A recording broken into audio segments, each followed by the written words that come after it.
What's good? Hey, my people. Hello, Chris. Hi, Fola. Hi. That Vans and I were giving like energy. We're happy to be back. Everything is good. I'm over the moon. Yeah. I hope I'm coming through your airwaves crystal clear. I'm charged, large and in charge. Large and in charge. No, yeah. it was a setup for Chrissy. Too easy. Did you have a presentation today? Why'd you say that? The shoe. Actually, let the top button go. Yeah, release it. Oh wait, hold on. Yeah. Bro, chill out, man. Yeah. He had the corporate fives on. Crazy. The corporate vibes. Bro, anything to get a promotion, bro. I ain't seen you in them in a while still. Bro, you know like you gotta just repurpose certain old joints you ain't worn in ages, isn't it? Yeah, I hear it. Because sometimes you're like, I need new trainers. You gotta go into the closet. There's stuff I found my Vapor Max the other day and I was like, oh shit. That was the time though. Yeah. We're getting crazy for Vapor Max. Was you ever? No, thank you. No. No. Oh, you're not as trendy as us. Did you ever feel like you had an extra spring in your step? Chill out. Extra hat. Vapor Max was a good time. It felt, yeah. I was walking on clouds back then. What were the other? It was called like Nike Bounce or something. No, the Springs. Oh, the shocks. That's the one. Nike Bounce. Sorry. I know. Crazy. I know you was an elephant at Castle Market. Nike Bounce. First of all, oh my god. No, I didn't know what they were called. You know her dad brought home with the blue shopping bag. Nike Bounce. Can you stop? Nike Bounce. Can you stop? I didn't say they were called that. I'm saying the bouncy thing. They're like, yeah, this is the new one. This is the latest in town. Do you think that's the title? Listen, if we find a better title than that, then we've had an amazing pod. But latest in town might be the one. Or Nike Bounce. Crazy. Yeah, Nike Shocks was the time still. Nah, do you know what? Yeah, when I first saw the advert, I was like, oh, there's like, it's actually like springy. But it was tough. So I'm like, what? No, like, what are they meant to do, fam? Yeah, they weren't. They're actually a very sturdy shoe. Yeah, like Vapor Max were definitely. Vapor Max are probably what they were advertising. Yeah, Shocks as. do you know what I mean? Like, just because of the material of like the soles, innit? Yeah, I had a stinker though because I think I wore them to a wireless, my Nike Vapor Maxes, and then like you've been. I was like, I can put. Nah, you wore it when we went to the soca thing on the beach. That wasn't that bad. Big mezzo. I did feel like I was sinking at times. I walked to wireless, washed them, and they just never been the same since. Sorry. But you just got a trainer that's like, they're not, if they're in great condition, but they're like your trainer you wear to the shop. They literally, you wear them for all of like 5-10 minutes just to go around the corner. Yeah. Do you know what trainer I really enjoyed? Riffs. Oh, the little separating the toe thing. I enjoyed those. Ninja toe trainer. Don't know how we got there. Nah, I'll be real. I had one of those back in the day. Yeah. They were trendy. Never again. Oh. They were big drip back then. Yeah, not now. It was insane on my feet. No, you. In a pair of riffs. In a size 12. It's giving crusty. Crazy. No, for the girls, definitely. There's so cute, yeah. Trying to think, what else was back then that was kind of cold? I did like the high top Harachis with the strap. Oh yeah, those are classics. Those Transformer trainers. They They're came out in like blue and yellow. Yeah, they really were. The blue and yellow silhouette is a cold silhouette. No, but that was really a Transformer shoe. It was so big. I hate, man. No, it was a big shoe. That was big drip back then. It was such a big trainer. But an academics tracksuit, big drip. Yeah, it really was. Yeah. It really was. Shout out to Paris Wright, who's been on the podcast. He had like all the colorways. I'll swear down. Where you went Bush Market and that. I don't know where you went. But you know what it is? Maybe we do a bit of revisionist history. Maybe we need to do VAR. I hear that. But back then, we believed whatever we saw and it was like, yeah. Because that was serious. It was. That was serious shit. What else? What were those? What's the... Don't do that. Your descriptions are just kill us. The Visu? Is that a Visu? The jean, and it had the big thing on the back. Of course you'll be in the jean segment. No, stop it. Oh my God. You know what? Of course you'll be in the jean segment. Not even 10 minutes in. On brand. I set myself up. Cool. Big jean. I don't have anything to say. Did you ever wear the money jeans with the big M in that? No, that is so scary. There was some horrific jeans back then. The VC jeans was a time still. Those are expensive back then. They used to get you just on a price, and that's how I genuinely believe people were buying stuff because of the money attached to it, it's like gave you status and that. Image. Because I saw I had Visa jeans back then. It was long lasting. They tried actually. to bring back the Averex jackets recently. I saw they had, they had the shop in. They had a collaboration with Trapstar. Yeah, I saw they had a shop in Shoreditch as well. Yes. At the Box Park, and all the influencer stuff got jackets, and I was like, you know what? Really random. I saw people queuing up outside the MDV shop. I can't pronounce that shop. Yes. Yeah. And I was genuinely flabbergasted. Like, no, but these people queuing in the cold. Temperature was so low in the sky, and they're queuing, and shop's empty inside. I said, "You lot are bozos." But that's how they get you on New They're Year's Eve raves. Bozo. When you're in the queue at 11:58. I was like, "Who does this Donny think he is?" Like, I support, like, I get it. I support black businesses, like whatever. But I thought, you people queuing up outside, if it wasn't cold and it's like afternoon times, it's like early evening, it's cold outside, you can see the shop is empty and they've got security doing, not tonight, lads. Absolutely not. What's in there that you can't buy online? Yeah, but a lot of people do miss the whole like high street thing you go to try on and shit. Not bro, like in that particular setting for that kind of brand, what are you doing, bro? Like, let people in. I'm trying to find the defense here, but it's not working. But it was actually ridiculous. Like, because I was. It's a reflection of his personality online. They're gonna say you're hating because you ain't as balling as my man. No, what does that mean? That's usually the response. Look at Drake. Okay. Wow. And you just have a thing against light skinned men. This is cool, strong. Are you gonna deny this agenda? Yeah. Yeah. Mm-hmm. Do you know what it is? I'm moving up still, but I think it's like that whole theory of like when you're going, let's say you're going to a restaurant and like if it's not packed in it must be there type of thing. Yeah. So I think maybe, I don't know if the average person in the queue is actually pre and properly into the shop that it's not busy. But if you're going there and maybe you've already planned to go there and there's a queue, they're like, raw, oh, shit. Bro, I've walked past and I've seen like the stupidity. Really? Yeah. It's ridiculous, but I love that. Shout out to them. Yeah. Black ownership. I think I saw my man that owns Benjot post. I don't know if he's going to have a space soon. I know they've had like traditionally they've had pop-ups in pop-ups, Selfridges and stuff, that. but I think he's going to have a unit soon. I think that would be dope to see as well. Yeah, no, absolutely. Where it came from. So Trapstar had their space, but that place is small as hell in Grove. And I think like it's closed for refurbishment or something. But it's still going to be the same old small type showroom. Not much stock in there. Yeah.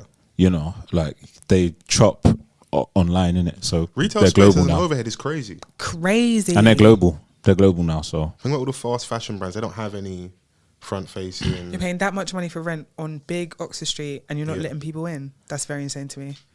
It is mad, isn't it, still? I don't know how we got here. But shouts out to Chrissy and the VCGs. Don't do that. Don't do that. Don't do that. What a way to start. Hashtag off the cuff pod. Come on. A good, honest conversation never hurt anyone. Yes. If you're listening for the first week, my name is Fols Forever. I'm Mr. Vans. And we're joined again, as always, me by Chrissy. Chrissy Hive. Hello. Welcome, Blondie. Hi, fella. How you feeling? Great. Yeah? Yeah. Do you want to go some more energy? If this is me, you'll be on me. Wow. Oh my God, you need to speak. Don't try and turn the tables. Take accountability for your behaviour, okay? Don't put it on me. No. Chrissy's back with a short flex. Yes. Yes. Okay. Yeah. I had to barb it. I got a free haircut. There, members of the RNA community asking, what did you do? I got a free haircut. Did you do something strange for some change? I didn't do anything strange for some change. So I got my haircut the first time and then I realised that I didn't like it. So I booked another appointment. That's a typical woman thing, you know. Wow. They get their hair done within like 2 days. Oh, I'm bored of this. Wow. sorry. I'm just, I've got PTSD. Okay. Cool down. Cool the hell down. So I booked another appointment because the guy did what I told him to do. And I just realised that I didn't like it. So I booked another appointment a couple of days later. I went back. He cut my hair. I thought it was going to be like a 5-10 minute job, but it ended up taking the whole half an hour. Okay. And then he was like, oh, is this all right? So I said, yeah, this is great. Then he was like, no, do you mind? Like, and he was like, oh, let me just. So I said, yeah, go ahead. So half an hour later, I was looking at it like, oh, okay, yeah. I took out the money and he said, don't worry about it. Don't worry about it, sweetheart. I said, are you sure? Because especially because it took the whole half an hour. Half an hour? Look at Foles' face. Oh my God. So I was like, no, but your time. And he said, no, don't worry about it. Right, Vans. Yeah. Should we burst her bubble or should we let her enjoy this moment of freeness? Let's burst that bubble. Yeah. So, free haircut. Mm-hmm. Is there an ulterior motive for your barber? No, we were actually talking about his wife, his children. Like they're going to Ghana at the end of the year. Wow. I've seen this film before, but it's got 6 parts. Wow. No, but he was just like, he just had a nice chat. We spoke about Room 187. That was great. To find commonality. I like no, oh my gosh. No, he was asking me like, oh, you going out? Because my appointment was like Friday afternoon. Right. So I was like, oh, you going out this weekend? Just we can talk. And I was like, oh, chatting. I was like, I'm going to this. He was like, oh, what is that? So I told him. And then he was like, yeah, enjoy your event. I was like, thank you. Okay. We'll revisit this.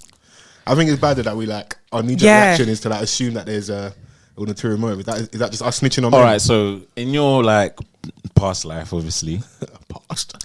When like working in retail, for example. Okay. Customer facing job. A Lengers walks in. Okay. You're going to the Lengers. You're trying to sell something, innit?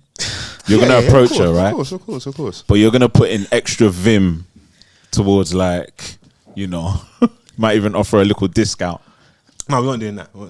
Wow. No. So this was certain man's strategy. I would give people discount when I went in retail. Just but you got to be buying multiples. Like if you're buying 2 and 3 shoes, I used to work like. No, but obviously just from the thinking of the man them, how they operate.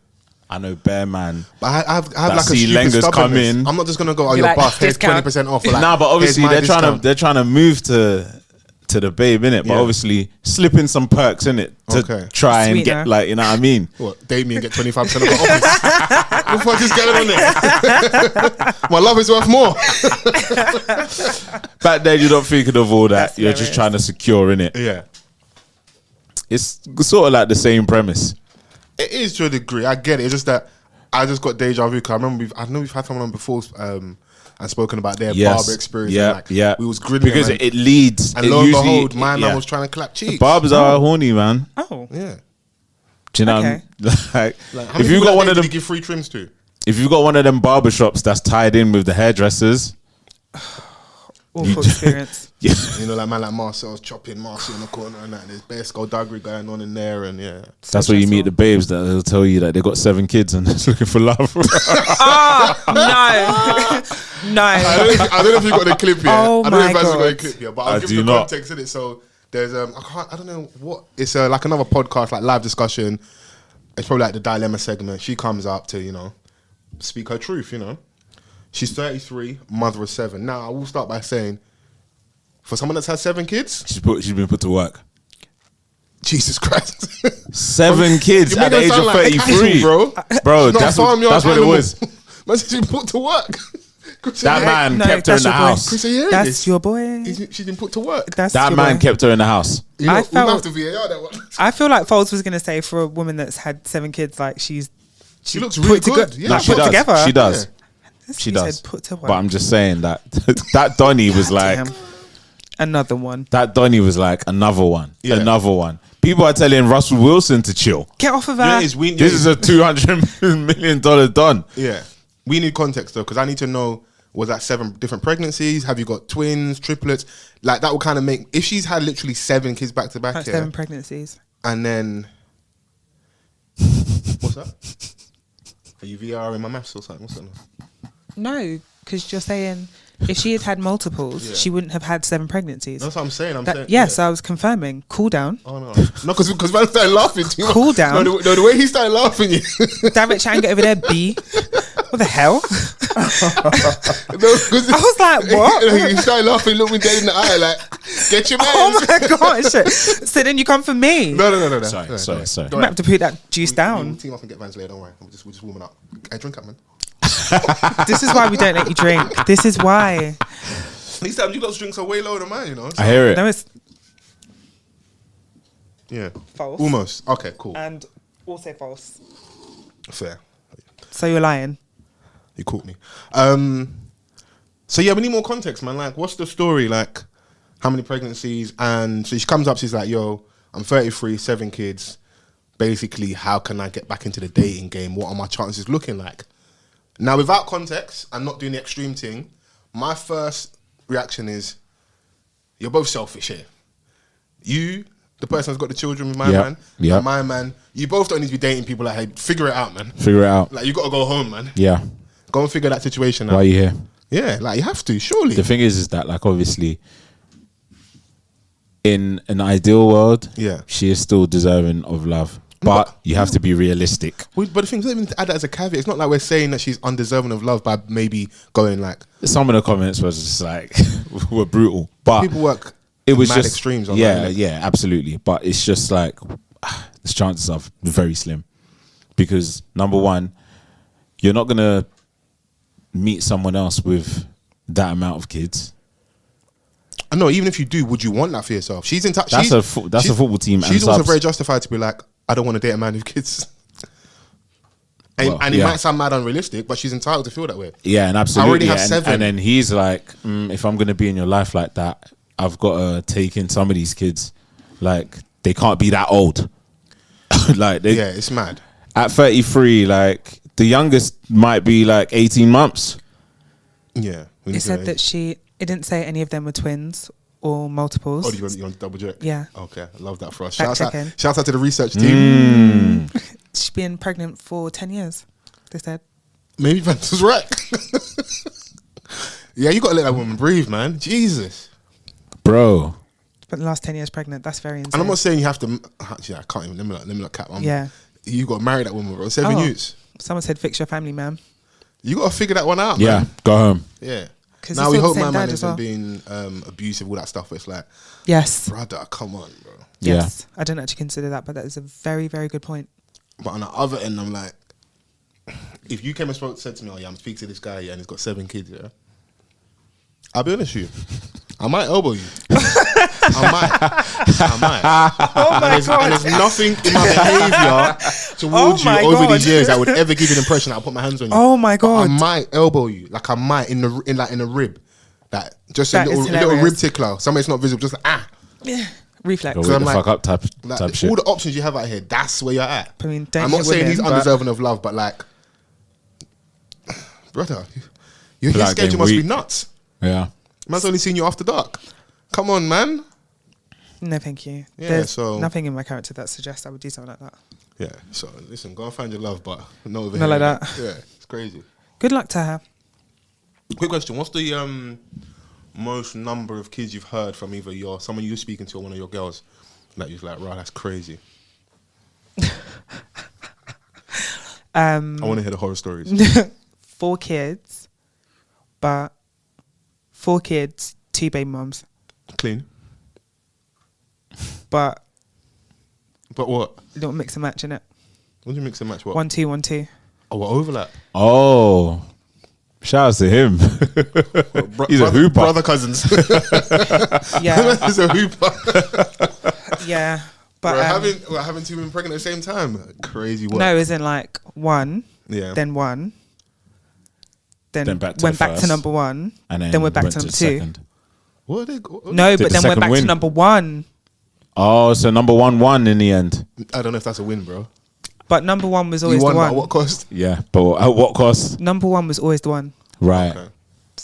It's a bit mad. And how did your friend deal with that situation? Well, my friend is the guy. I love Chrissy. She didn't be mad assumptive that I thought we was talking about one of the girls. No, my friend is the guy. Hey, shout out to Chris, man. She knows how to pod. I love that. Hey, listen, I was trying to lead her down the dark alley. No, She's like, I was like, bring me to the light. Yeah, no. But yeah, nothing too mad that I've heard. It's just like the general stuff where someone's like, oh my God, he had like a kid that I didn't know about, and a girlfriend that I didn't know about, and a wife that I didn't know about. Listen, but that's not necessarily like. Babe, I lead with I'm a dad first. He's saying, man's got the dad badge on here. Listen, baby on board. I'll be like that Donny on Instagram. That's always holding the baby. Oh yeah. That's good though. Don't hide your kid from the world. Yeah, it shouldn't be. That's something that should come up in conversation. Yeah. Why aren't you proud? Yeah, all up in age. It's like you should almost kind of be assumptive. My baby was like, I don't know if I can deal with that. And then Vans is thinking, there wasn't even an option for you.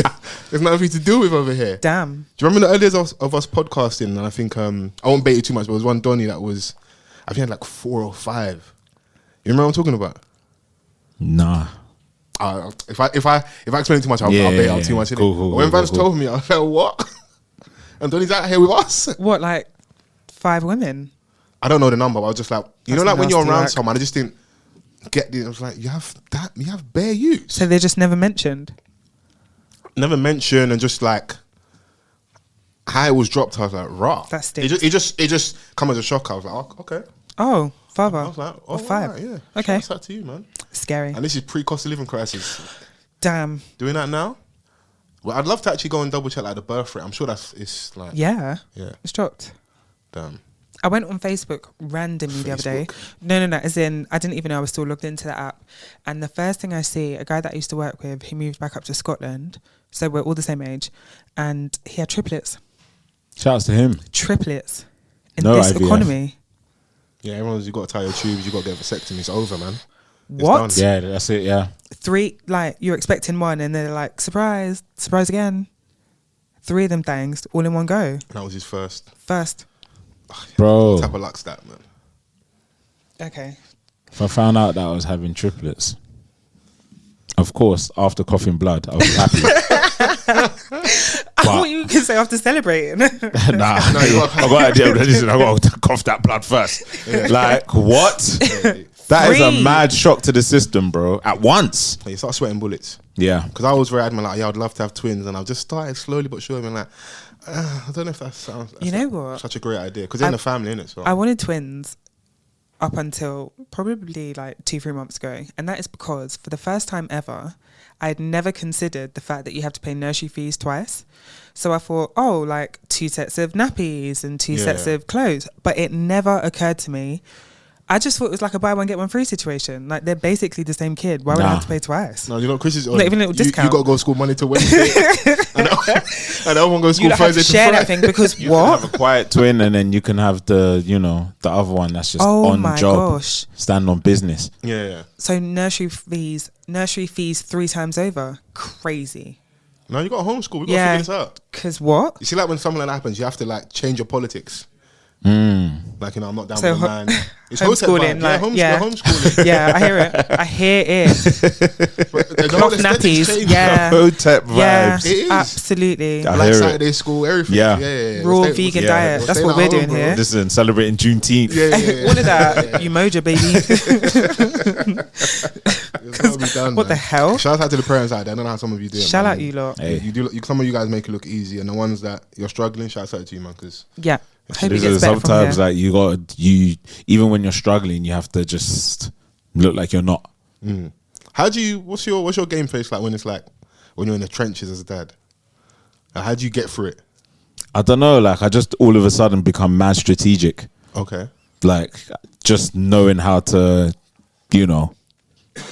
get by. Or drop the shoulder on that. Yeah, man. Confuse the enemies. Confuse the ops. I've seen Vans a couple times half term.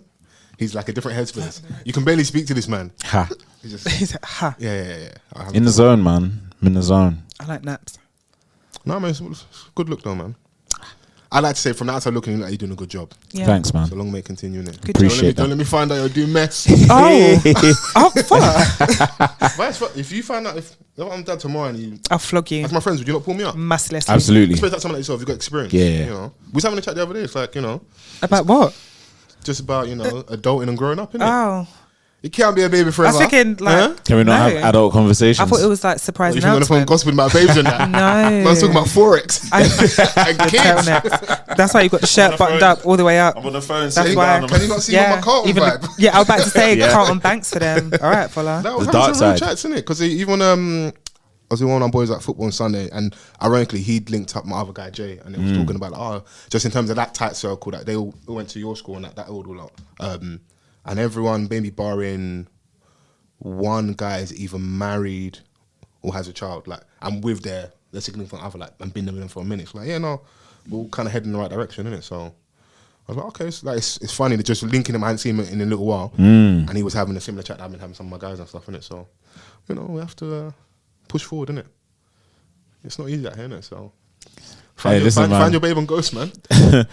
Not to There's one thing that's left on the table is love. We ain't got What? anything else left, but What I don't understand. not to is- step on like your lovely Oh, here we positive go. speech and stuff. Hate. Like I gotta sprinkle some hate go on. Damn. because some of the marriages out there needs VAR.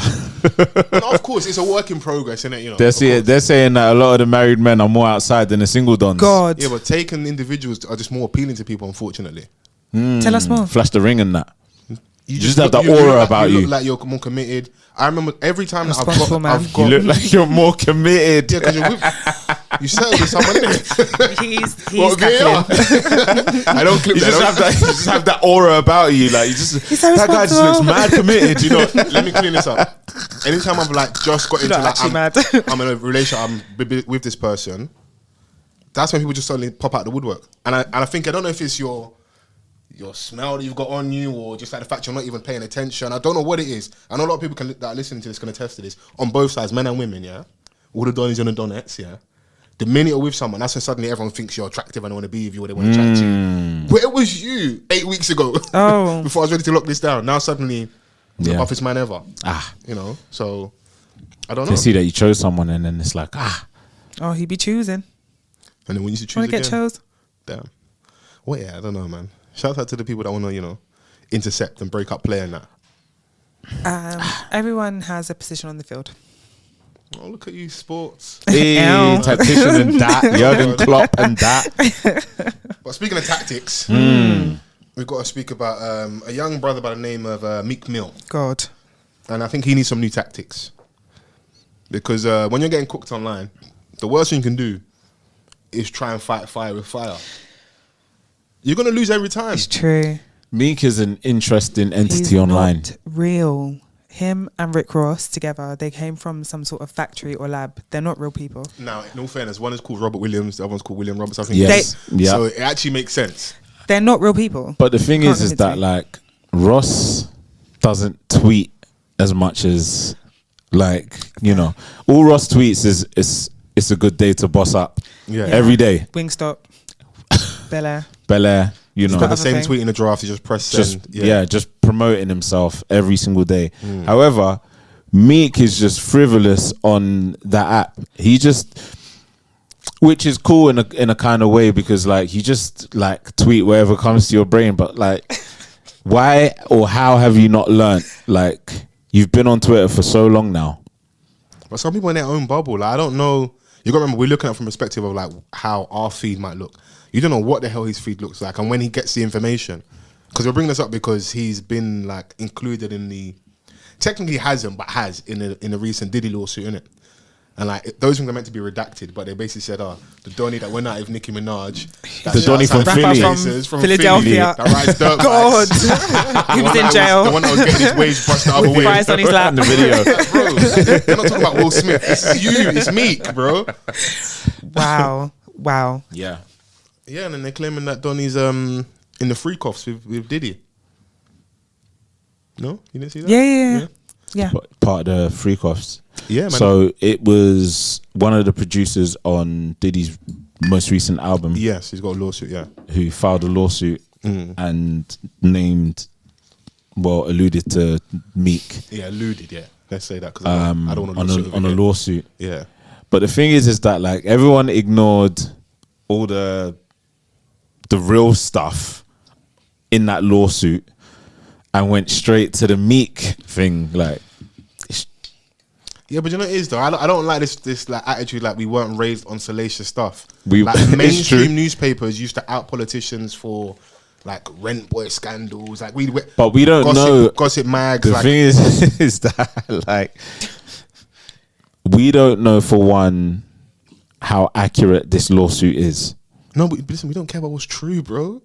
It's true. It's true. Like, there's, in my opinion, the stuff about gigs, I don't think it's true.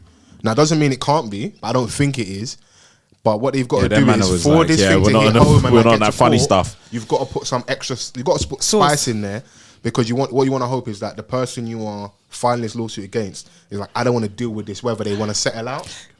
Was that? Need more cheese? No, that was great. Oh, wow. this one. Yeah, that hit. Yeah.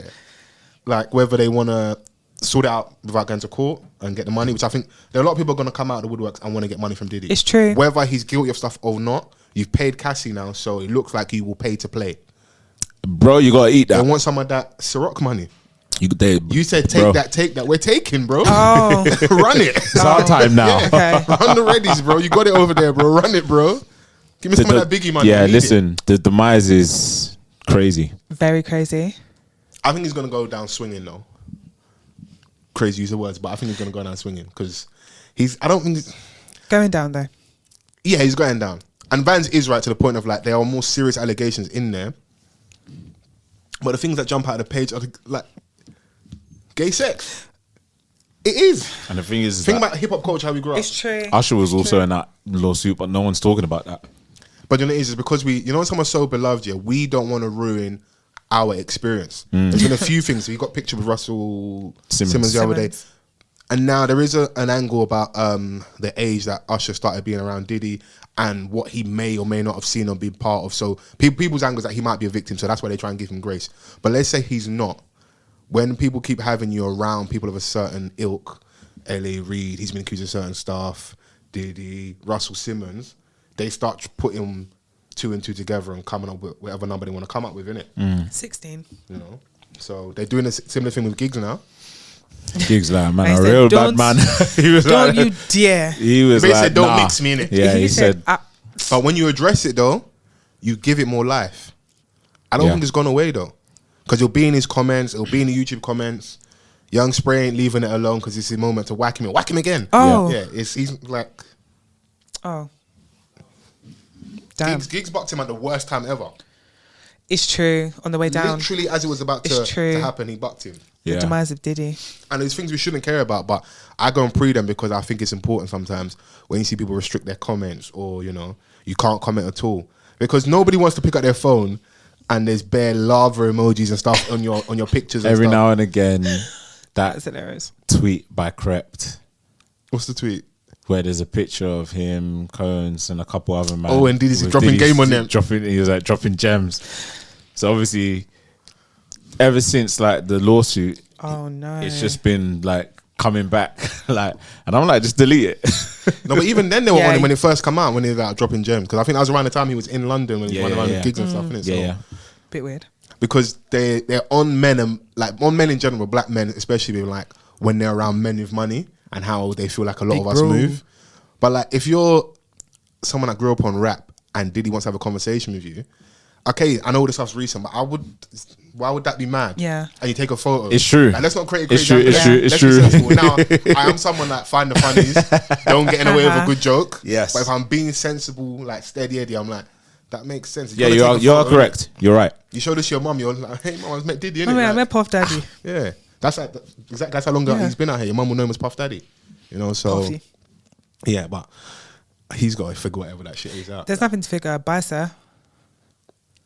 I don't think it's done and dusted though, With Diddy. because you know it is. This lawsuit I feel has things that are reaching there, and what then happens is doesn't mean there aren't other things in there that are true, but if you just want to latch on to the most like egregious things and go and disprove them, it takes away that credibility. And if you do that with other ones, and if he's able to like sidestep this one where we're like, oh, that person was chatting shit, the next ones that come out, we're gonna even more of a fine tooth comb look over them. And if he has like 2 and 3 and 4, you've got against the one with Cassie, you've got 4 wins to 1. People are gonna slowly start forgetting about that. But the thing is that at the end of the day, whatever he done to Cassie is that is a big enough stain. This is what is creating the, you know, everything crumbling around him. Like he's losing his seat, you know, on the board. He's losing endorsement, sponsorships. Like all of these things is just off what he did to Cassie. Like that is enough. Like everything that you can name as far as assault, he's done the worst of the worst. Yeah.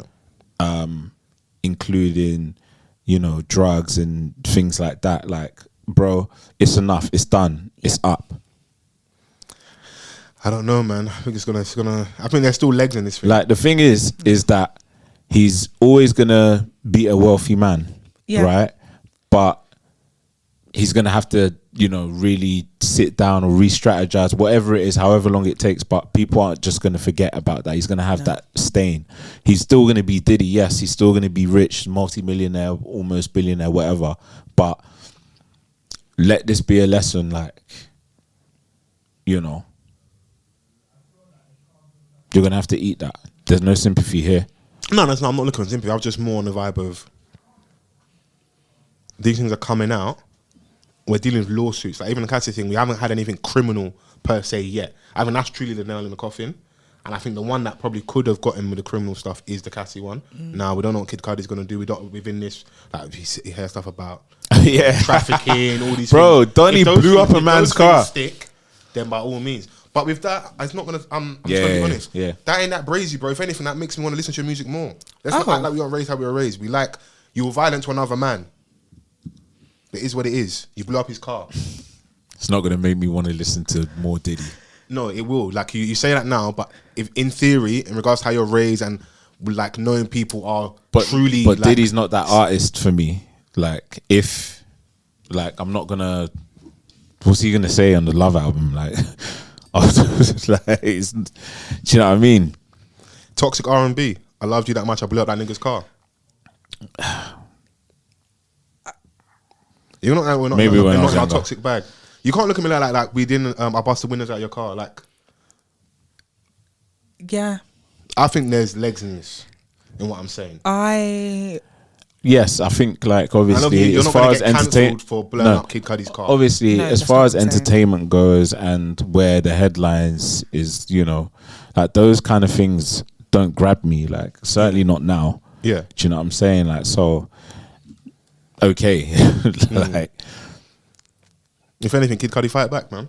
Oh, Yeah, how about we don't promote violence amongst black men? we do. Okay, I support you, King. We promote, we listen to it, we elevate the music. Yeah. I'm sure before Up we in the get here charts. leave here today, there'll be something that I like off a recent street album that Oh I'll my promote. gosh, I listened to Pot Paper. Did you? Yeah, in the gym. What did you think? I really enjoyed it. In the Muscle Man gym. No, You going for it? I was going for it in the Stairmaster. I was about to say, what? Pot of paper and Pilates is a crazy mix. It wasn't Pilates, no. It's That's a my strength crazy mix. workout. gives you a bit of motivation. Yeah. It was too long. though, Stairmaster and but Pot of paper? Yeah, Fair. I was going. Yeah. Really So climbing those those ladders. bricks, I love that. for you. climbing those tricks. Climbing those tricks. So, yeah. That's sex. a different Whoop pod. that trick, That's get a him. different pod, boy. Whoop that trick, get him. But yeah, now Meek Mill, man. Sorry to hear. No more tweeting, man. Yeah. Because you know what's the first thing about it is, yeah? I genuinely believe he's not gay, but just how he's tweeting. He's yeah, just- He's not even like. He was firing off. fighting for his life on Twitter. Like the vocabulary was beating his ass. As usual. And you let academics win. He was cooking him. He flogged him. And Freak even Mill. calling him Freak Mill. Yeah, he called him. Freak Mill is crazy. They're saying that he's part of the Freako, because you know Rico conspiracy channel. Crazy. It's the Freako So now. Cream Mill. Cream Mill. Yeah, Cream Mill is insane. That's a lot. Yeah. Damn. Yeah, Cream Mill. He was even like tweeting that, like, you know, what was it? He sleeps with 2 women a day. Like, I was like, When you start I fighting, was like, chill, man. Swing relax. it. Yeah. Was Freddie Gibbs the person, not Freddie Gibbs, was academics the same person that came up with Spready Gibbs? Yeah. he Okay, did, yeah. there we go. I thought it was something like that. Yeah. It was very crazy. Freak Mill and Spready Gibbs. No, he was cooking Meek Insane. because Meek even released music whilst this was going on, and it was almost like he was using this to promote the release of the project. I'm like, That's not. He's like, oh yeah, they're trying to get me, like, Yeah. because I'm dropping or something like that. yeah, And I the was machine is against me and that. I was just like, nigga, just drop your music, man. Do you know as well? The tweeting and use of social media has ruined the mystique of certain artists. I agree wholeheartedly. Because like there was a time period when Meek was super lit on the gram. I was even seeing London culture. We've always had like a back culture out. I'm not gonna say I was. But I remember seeing that era. more change I remember that over era. and, like people that, like leaning more back into that, and like Meek's gram being such a big deal. Even him, he said like, "Is Instagram hurting your heart?" Like that was a thing. Yeah. Because the Dream Chasers are on their lit. We're looking at who is in the crew because you know like it's new energy. But now that mystique around Meek isn't there like that. Because like he wants, and the thing is that like I think he just genuinely enjoys being on Twitter and tweeting and interacting. Remember where he was doing that Ask Meek and someone was speaking about neurodivergent, Oh my and he was God. like, What's that? What that mean? We're from trenches. What that mean? But you know what it is? Why I like that though? Because that is honest. Don't We pretend from the like trenches. Actually sounds like it. people get new information and new lingo, yeah, or learn certain things and act like they didn't have their come to Jesus moment. But I obviously didn't grow up true. in the ends knowing what neurodivergent was. Yes, We use other words. That is our great. words that Yeah. weren't politically correct. We this use other is terminology. true. This is true. Yeah, but like the thing is that like no one's saying it to him face to face. Like Yeah. someone's like tweeting it. So Yeah. Like, just quickly, you're on your phone, innit? Like, just Google it. You know, you can actually select a word on Twitter. Just Google it. Go to more. Yeah. Look up, and you can press that button right there, and it will tell you what the word means. Do you think Meek Mill knows that? Probably not. So what that mean? Probably not. So might use it in the next bar. Even when I don't know if you remember, he released the footage of him sliding down the steps when he falls outside his grandma's house. He released that because after the whole Drake ruined the mystique. After that whole thing, he's like, I don't want someone else to release this. Let me put it out there and kind of join on like the I can laugh at myself thing. Yeah. Okay. But that shows that you know you're kind of losing that grip that like street artists have. Because if a lot of our artists and our favorite people started talking too much, our opinions in them they'll kind of go down the toilet a little bit. Like that pink wig lady. Pink wig? Mm-hmm. Oh, fair. Yeah. It's very true. I hate to like get artists to go back to their old stuff, but I would like him to get back to at least championship Meek. Yelling. I don't want to shout too much. Just release good music. Yeah, and like, you know, as a project, that was probably his last like cold one. I like championships, yeah. Me too. I've not even listened to the new one, and even that's a little bit sad as well because there hasn't really been a time since I've started listening to Meek Mill. I'm not rushed to go and listen to a project. I don't think he has that aura currently. Yeah, I mean, like, if I'm listening to Meek, I'll probably go back to, like, his early stuff. Of course, yeah. Or, like, wins and losses and championships. And it's got What's Free on there. It's not it's every got Fall project. Through, like, he's got, like, he's got bangers, like. Yeah. But, you know. Not every project you're going to smoke or, like, you're going to be since that tension with, like, MG, like, it's just been a bit. But it's a Drake thing. It had a massive effect on him. He said, shout out to all my boss bitches wifing niggas. God. You position him as the guy next to the guy. Is that a world tour, your girls tour? And he was opening up for it. I mean, what you would do, innit? Nicki Minaj, like. Would Jay-Z get off Beyonce? They do it joint. You've got to control the narrative and like how you're viewed and positioned, innit? So that's the thing with these things, innit? And that's because there's a lot of like machismo and ego around like rappers. And once you're able to chip away at that, it affects you. Yeah. That's why the guys that come out and they don't have that like your Kendricks or your J. Cole's, like, I'm sure there's like the newer rapper younger guys, they kind of just skate and cut through. Because they're not living up to any like street hype or super masculine violent stuff. We just get to enjoy. They can be vulnerable, they can be fun, they can into the girl thing, they've got loads of extra pockets. When you are a street artist, you can be quite limited. Because of what you can do, how you can move, what you can wear, like there's a lot. Yeah, and those man like heavily also rely on their lyrical ability. Like, obviously you're gonna get the wavy music street dons, but like the traditional, like where Meek is concerned, like, can you still bar? Yeah. Because like that's what man were listening to you for as well. Like man were listening to your bars. They were. Do you get it? So just construct a good project, like, you know, where it gives us like different sides to you. Like, because when he gets into his like women friendly songs, like he goes in. Yeah. He's got loads of them. I like to see Meek on like a versus. They find him a good opponent, we can have like a good versus that, like, okay, cool. Yeah, I don't. The versus thing has died. No, not necessarily that. Just as a concept, like just a clash. Yeah, you know. Yeah. So, they need to bring it back, like, but excuse me, do it properly, innit? Hey, man, that Swiss Beats has got other things to worry about, innit? So loud. I want to go to our women's correspondent. I think there's been a big God. talking point. That's never good when you say that. No, this is a good one over the last like couple weeks. Shout out to all the royalists and that, but justice, because a couple of weeks ago, what did I say? I said, where is Kate? Kate who? Middleton. Okay. Where is she? And what did you say? You were like, oh yeah, no, she's there. And now, what are people saying? Where is Kate? Is that where you were going? They haven't seen her for a minute. No. Like, how long has it been? Months. It's been a while. So what, people are just spotting William out like solo dolo? So a lot of the royals are like not on active duty at the moment. Because of Charles and hospital. Nobody really knows. This is the drama. I think it's worse than they're making it out to be. Pippa Middleton. Sorry. Just by like how news outlets are reporting it, like the headlines are just making it seem as though it's like it's light. Yeah. It's not. Pippa Middleton's ex-boyfriend or husband or whoever he is, he was found dead recently after 2 days in his home. They're saying it was suicide. But everyone's like, really? Wagwan. There are lots of Spanish outlets that are saying that like that babe's not okay, she's not managing, and that the boy queen's cancer is like a lot further than they're saying, and that it's like they're not too sure. It's a lot of stuff going on. Camilla all of a sudden, like, she's taking a step back.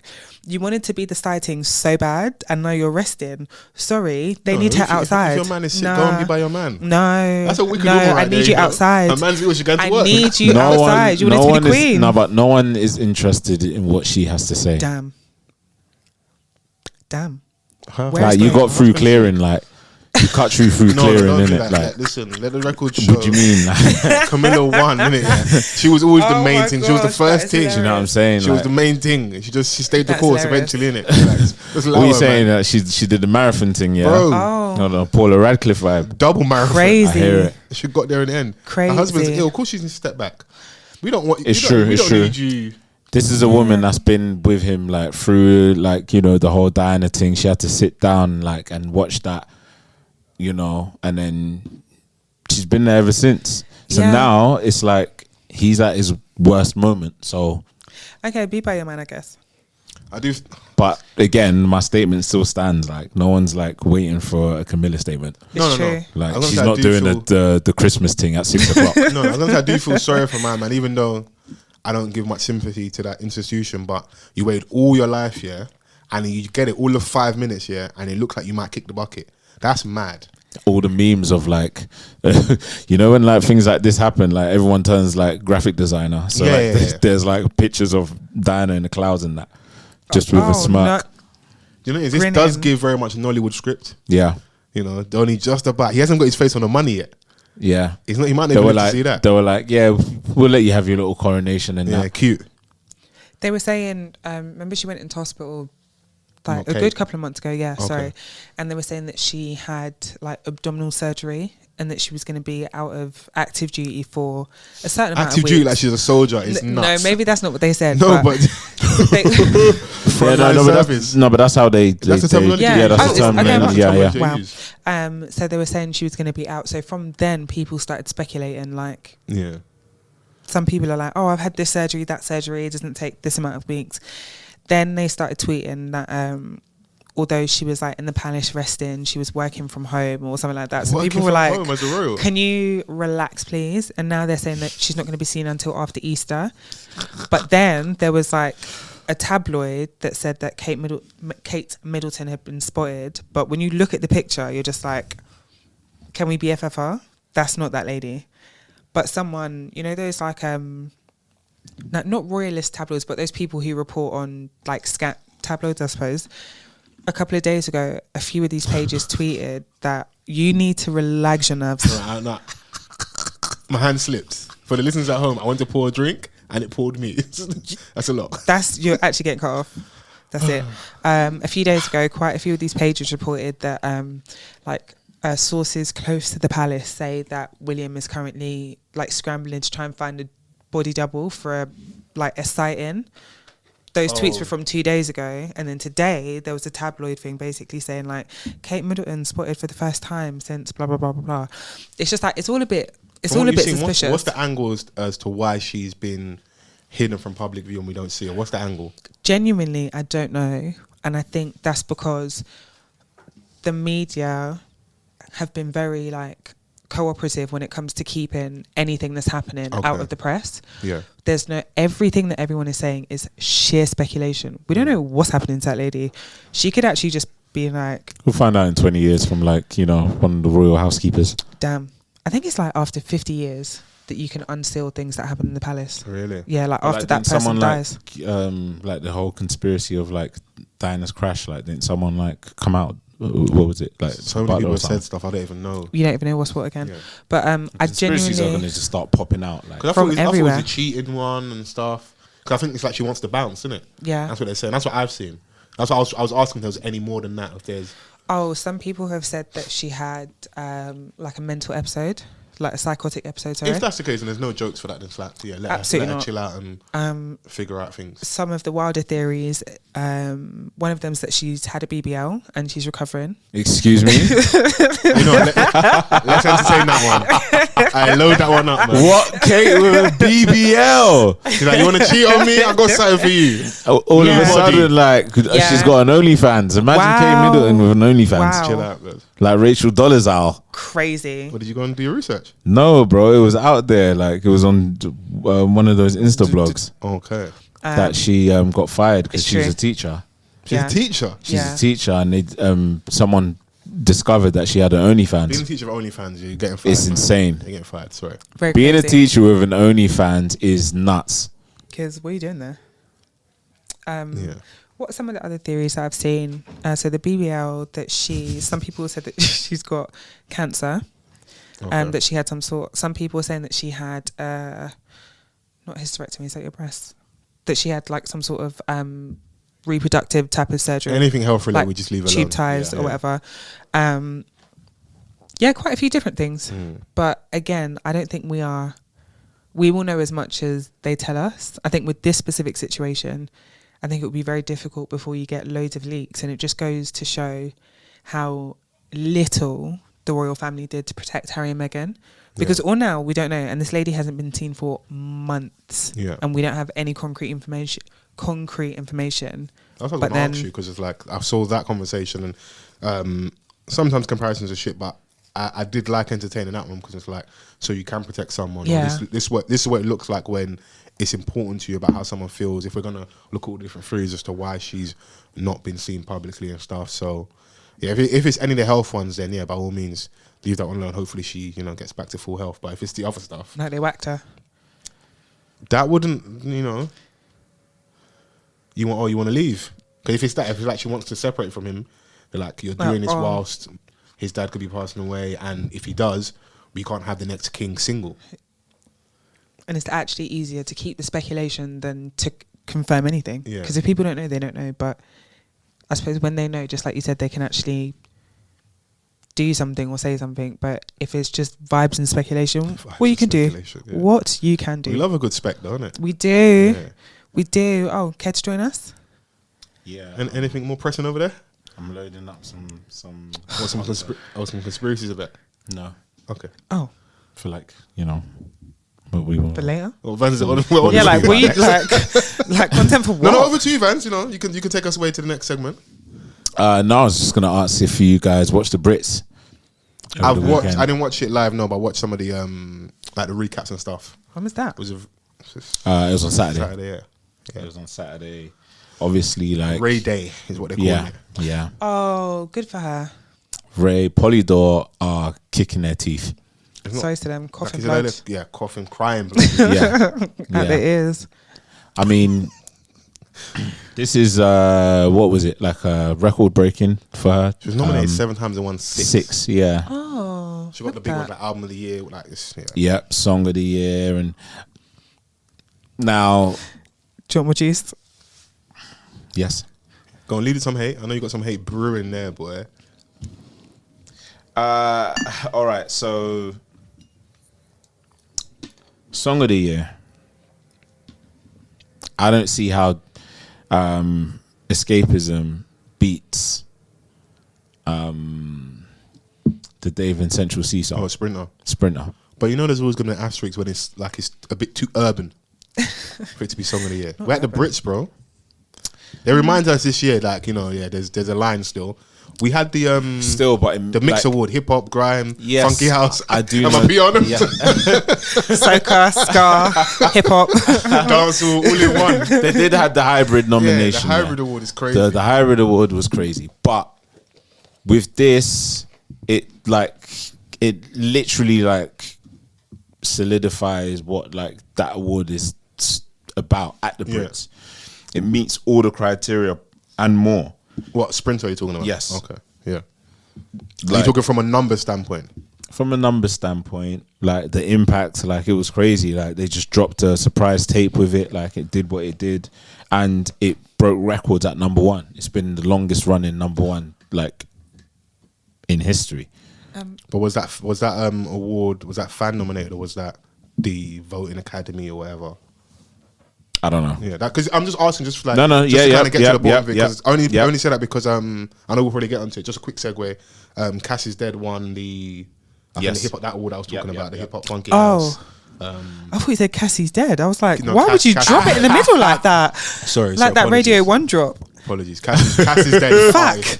And he won that award, but that was a fan. A fan vote. Okay. And from what I saw, could be wrong, I didn't feel like some of the bigger acts in that award category really pushed for their. The committee at the Brits had to leave it to the fans. They ain't gonna. Yeah, because this one's you. This one's you. Like, we're not debating about that urban stuff. About this. We just about gave you this award. Like, what do you call it? Garage. Would you call it urban? Would you call it two-step? Mate. But yeah. Oh God. Best R&B actually won that as well. Can we have a conversation about that? Yes. We've been speaking for a good few years now about like R&B, especially in the UK. Okay. About what it could look like, where its place is, if you need to be here. We spoke about Shea Universe last week. You know, she's had a song with Donny Hathaway's daughter. And where people need to go. We got Bella. We got certain acts flow, but it still feels like it's bubbling on a certain level, innit? You've got the event Room 187, R&B and slow jams, old school R&B brunch. Like, there's clearly a thirst for it, but her getting that also shows to me, it's like, if we're gonna have it, it's got to have a certain face. Oh. And I'm someone that loves Ray, and I'm probably later to the party than you guys. I remember when I said to on the pod, apologies. Vans like, why are you apologizing, bro? Like, you get there when you get there, innit? But sure, you've been listening to her for a minute. I know other people that listen to podcasts have been as well. But when I found her, I'm like, she's got a really good voice. I don't understand why this girl's not bigger. And then obviously everything happened when she left the label and did what she did. Saw her at Scissor. She was amazing. I'd love to see her again. But her getting that award, I was like, I know what this is as well. If we're gonna have that as something here, what are you saying? Is that why she brought a Ghanaian grandma on stage? Shout out to Granny. She was very emotional, happy for her, and that's dope. And I'm happy for her. Yeah. But just as a side, like just a little, I was like, that one's interesting. I'm happy for her to sweep and win all the awards and that. But you can still, like, when the dust is settled and we, like, it's a day or two after, you want to analyze stuff. That one to me was like, Do you know what? I think she could have, like, for me, if she had left away with like 3, I would have been like deserved. Do you know what I mean? Like, and this is not to shit on her moment. Like, winning 6 is amazing, and obviously, like, she's had her hardships, and like, it's just living proof that, you know, that there's going to be people that are not going to believe your story, innit? Yeah. And when it gets into the right hands, or like when it's the right time. When you get to the right time, you seize the moment. And like, she was probably sitting on tons of music, which she was openly you know, she was openly tweeting about the fact that like all she wants to do is release music, and they're not allowing her to do so. Like, she was just on features, like they'll give her, you know, like, you know, the scraps of the stuff that she didn't really want. Like, you know, when the gaffer brings you on with 3 minutes to go. She had the tune. What do you want to do with this? She had a rhythm with Kojo Funds Check. That was, for me, that was a cold tune. Yeah. That's one of Kojo's best. Yeah. And, you know, it was like, it was kind of bridging him like into that and it's also pop like lane, bridging her as well. Like, yeah, because he'd done the Mabel thing as well. So it was like, all right, cool. It made sense. Yeah. You know, and like with the material that she has, bro, like she's got a voice on her and she can write as well. So like, she's just gonna transcend, bro. Like, I think this is just like raise the price up, like, bro, immensely. If I win 6 out of 7, I don't know if she's still independent, but after the Polydor thing, the project came out independent. Yeah. If she is to go and re-sign, bro, it's she's about to do the O2 as well. So it's mad. It's like, yeah, the number you're asking for now is nuts. So what was the one she didn't win for? What was that category? Have you got it there? Because you're gonna give me 6 months to give me 7, bro. It's true. What the fuck are you lot talking about? She's on Best New Artist as well, which people are like, But you know what it is? I have changed my position on that when certain acts then are like Best New Artist or Best Newcomer. When you now, You've done all the underground stuff, but you have that big moment. But To a certain crowd in the mainstream audience, you are new. It's true. But like having to present, like saying to you, "Oh my gosh, like I remember when you first came into the game in 2014." As you're winning best newcomer. Scary. But it just shows how long the journey's been and like what it actually can unfortunately take. It's true. Look how we spoke about Victoria Monet and like her moment at the was it the Grammys? Sorry. She's been at it for a long time. Yeah. You're writing for other people. You're helping other people's careers. But when it's your moment, it's like it doesn't really work. It's not popping off yet. And then whatever happens, something just clicks. You maybe get away from certain people or get to certain people, and then you know your moment strikes. I think it was best pop act. The irony. He won best R&B and didn't win best pop. Even her whole aesthetic now and her stage production and stuff actually leans more. Dua Lipa won that. It's okay, fair enough. You're probably going to see less of the rapper feature. If you are, it's going to be like the biggest act, like a Stormzy, and we love that song, innit? Yeah. So you know, this just reminded me of what year was it that Craig David got nominated like 7 times and left with nothing? Craig David. Yeah, that was crazy. It's insane, bro. And you gave someone 6. That's crazy. Bro, guy, give me one of yours. And his album's a classic. Bona fide classic, like, bro. Absolute bona fide. Wasn't Adoni crying classic on Love Island when Craig David was there? Yes, bro. Oh my God, what was his name? Peter? No, Paul. Andrew? No? I've forgotten the guy's name. Oh my gosh, what was his name? Insert Steven? generic white name. What's his name? Oh my gosh, that's really going to bother me. Yeah, but that was just so... It's Avid Marion. He ruined it for us, man. Bo Selector. Craig He ruined the mystique around Craig David, yeah, bro. he did. Bro, he did. He made like Craig David run away to Miami. And get rebrand. Yeah. Man's got hench in that. Man got angry and got hench. Oh my gosh. And then came back and linked up with Tinch Australia and Kano. Hey, listen, man. They say that's how men get over heartbreak. Yeah, just get wedge for no reason, no neck. Mike Tyson neck. Oh my gosh. But the Brits were interesting. Ashake was there. Yeah. Rema performed. Calm down. This year it was Anton, sorry. Yeah. One of our mutual friends. I see her tweeting out, said Brits so white. They reminded us what country we're in this year. You know, like it was very clear what's going on out there. Because remember there was the year when like Dave and Stormzy were running around having a whale of a time. It wasn't that it wasn't that this year. Bare rain and shit on stage. Made the rain fall on my enemies. Hey, it wasn't that this year. You know, you lot had your little woke segment and that. It's not that this year. Brits so white. They brought it back. Heritage. You know, so wow. I was like, all right, cool. You know, maybe next year we'll get it back. So yeah. But even the award, that category I was talking about with My Man Cassie's Dead. Yes. If I remember correctly, was Stormzy nominated in that category? Let me see. Stormzy, Cassie's Dead. I'm sure Dave, Central. I'm trying to remember. Oh, he finally released his ethnicity. We'll get to that as well. Thank you, Leah. You're welcome. Central C, Dave, J Hus, Little Sims. Okay. From what I've seen, yeah, again, fan nomination, a fan award in terms of the voting. My Man apparently is very, very, really like deserving of that. Who? Cassie's Dead. Okay. Oh, his album was cold. Niche audience, but they're very engaged and like they show up for him, innit? Bro, like I'll be real, I didn't know too much about Donny. I met him from a song called, I think, is it Pat's Earrings? That's what I listened to him.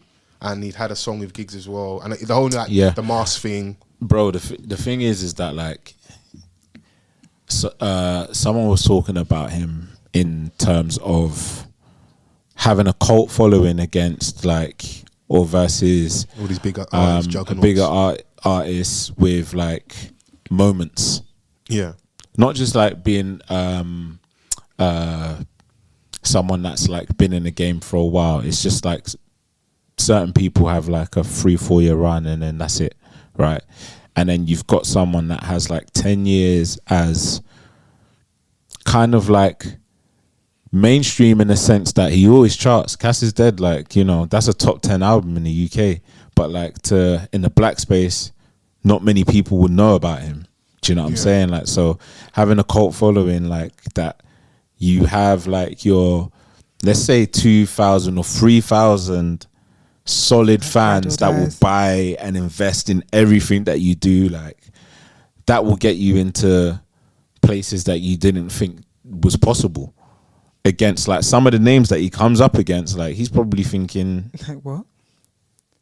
Do you know what I mean? Like, but that is just a demonstration of having like a solid fan base that invests in every single thing that you do. Like, it doesn't have to be a big budgeted marketing strategy. Like, yo, like, I'm nominated for this, come out and vote.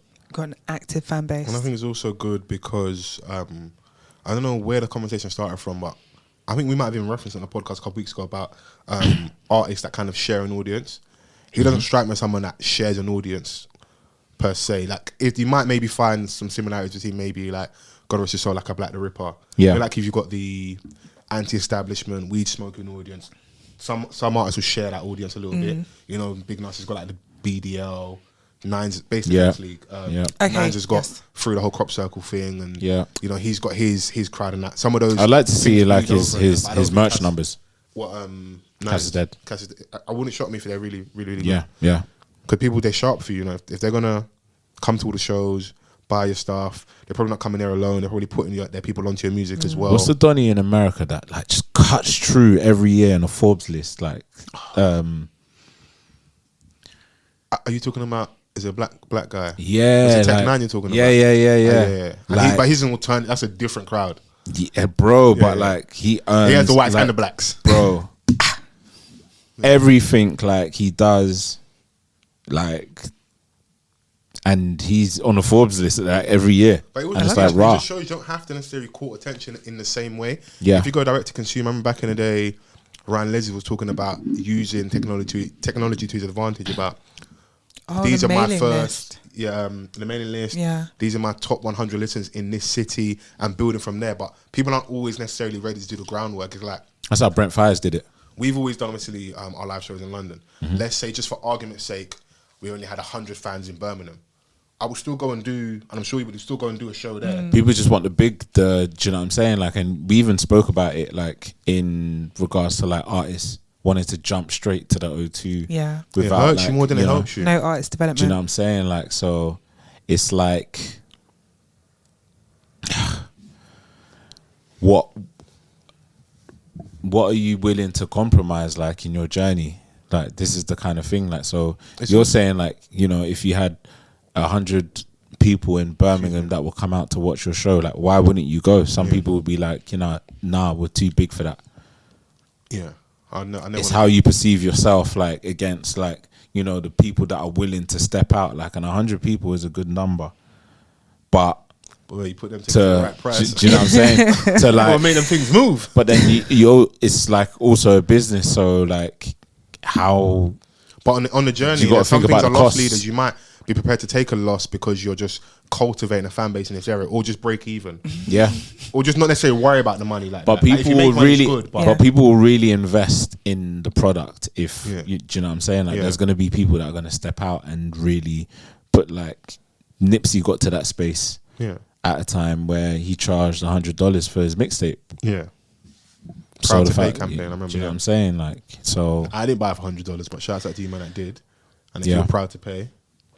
Yeah. Lloyd Banks did it recently, and like, I think he was getting cooked online, but he was like, listen, if I've got like 1,000 of my fans that cop this, $100, I'll do a lot more than what I get from streaming. It's true. And it also shows as well, it's like, people want things to look a certain way, but you get all these mad streaming numbers, but how much are you really eating off it? But someone else is doing less numbers than you, but is actually doing more numbers in regards to what they're eating off.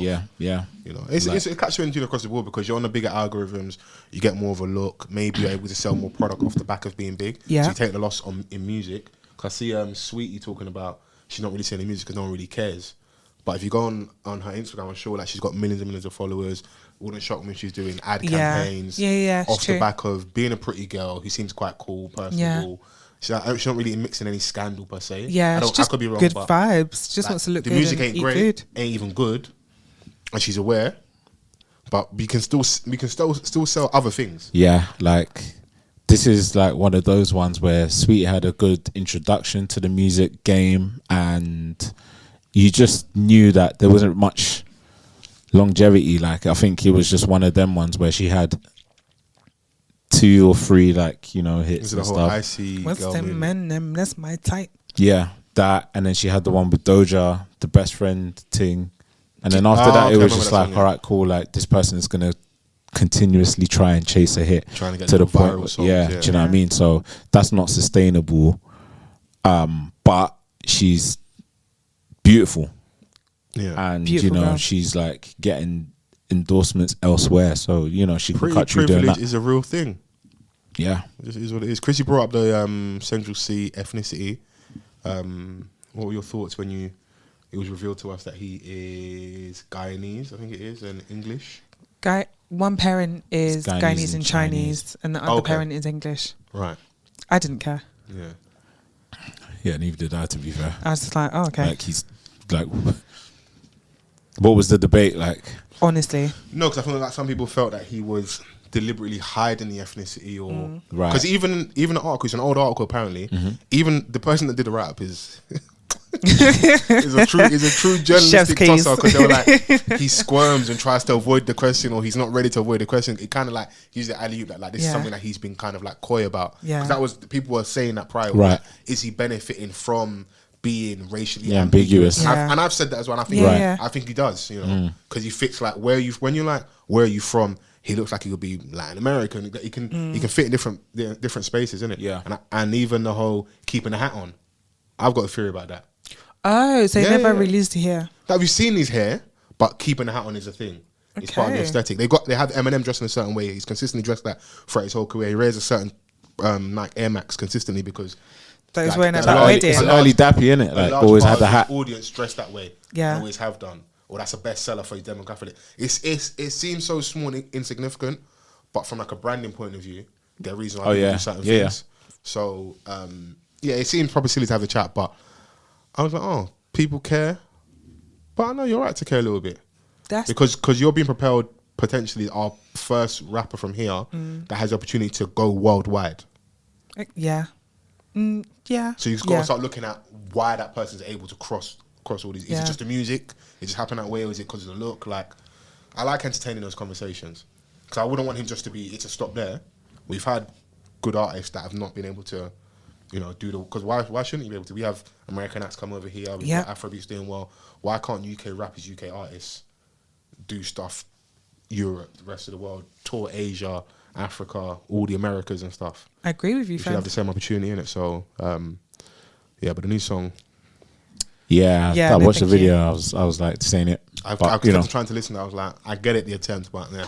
Yeah. Did crazy numbers like on YouTube the first day. But I said I didn't think that 1.3 is that crazy. Central C at this point, isn't it? It's true, but like in 24 hours, like it's still like A lot. something that like even A-lists like will brag about.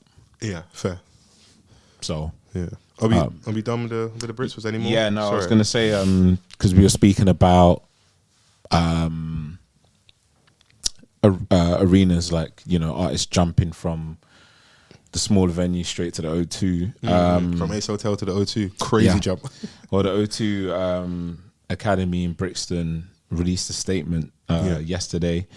O2 Academy Brixton will reopen on Friday the 19th of April with Nirvana UK, a tribute to Nirvana, and Smiths, tribute to the Smiths, followed by 26th of April, definitely might be tribute to Oasis, and UK Foo Fighters, tribute to Foo Fighters. So it's just tributes. Bands. It's just bands at this moment. So basically, how I'm reading this is like, this is the route that they're going to take for now. They're not going to go back into urban events. Yeah. All I heard was keep the blackies away. And bare tribute acts. Yeah, that's what I heard. Hella tribute acts at the moment. I don't know, like, outside of black artists that go there, I don't know what the situation at the O2 Brixton Academy is. I know that there's obviously, like, other artists that go there, but, like, that's not, in my eye line. Yeah, but the cultural context of where the venue is, the middle of Brixton, the culture, the heritage of that area. I'm sure there are shows for other acts and different genres. But yes, we just don't pay attention to it. But even this is band based, so like they are going to cater to that as well. Yeah, but after the whole Ashake tragedy, I think it's up and it's stuck. I'm stuck in a weird place with it because God forbid it's one of my loved ones, you got to burn that bitch down. But I also understand that, like, someone passed away tonight, tomorrow comes, we have to move forward, and we do move forward.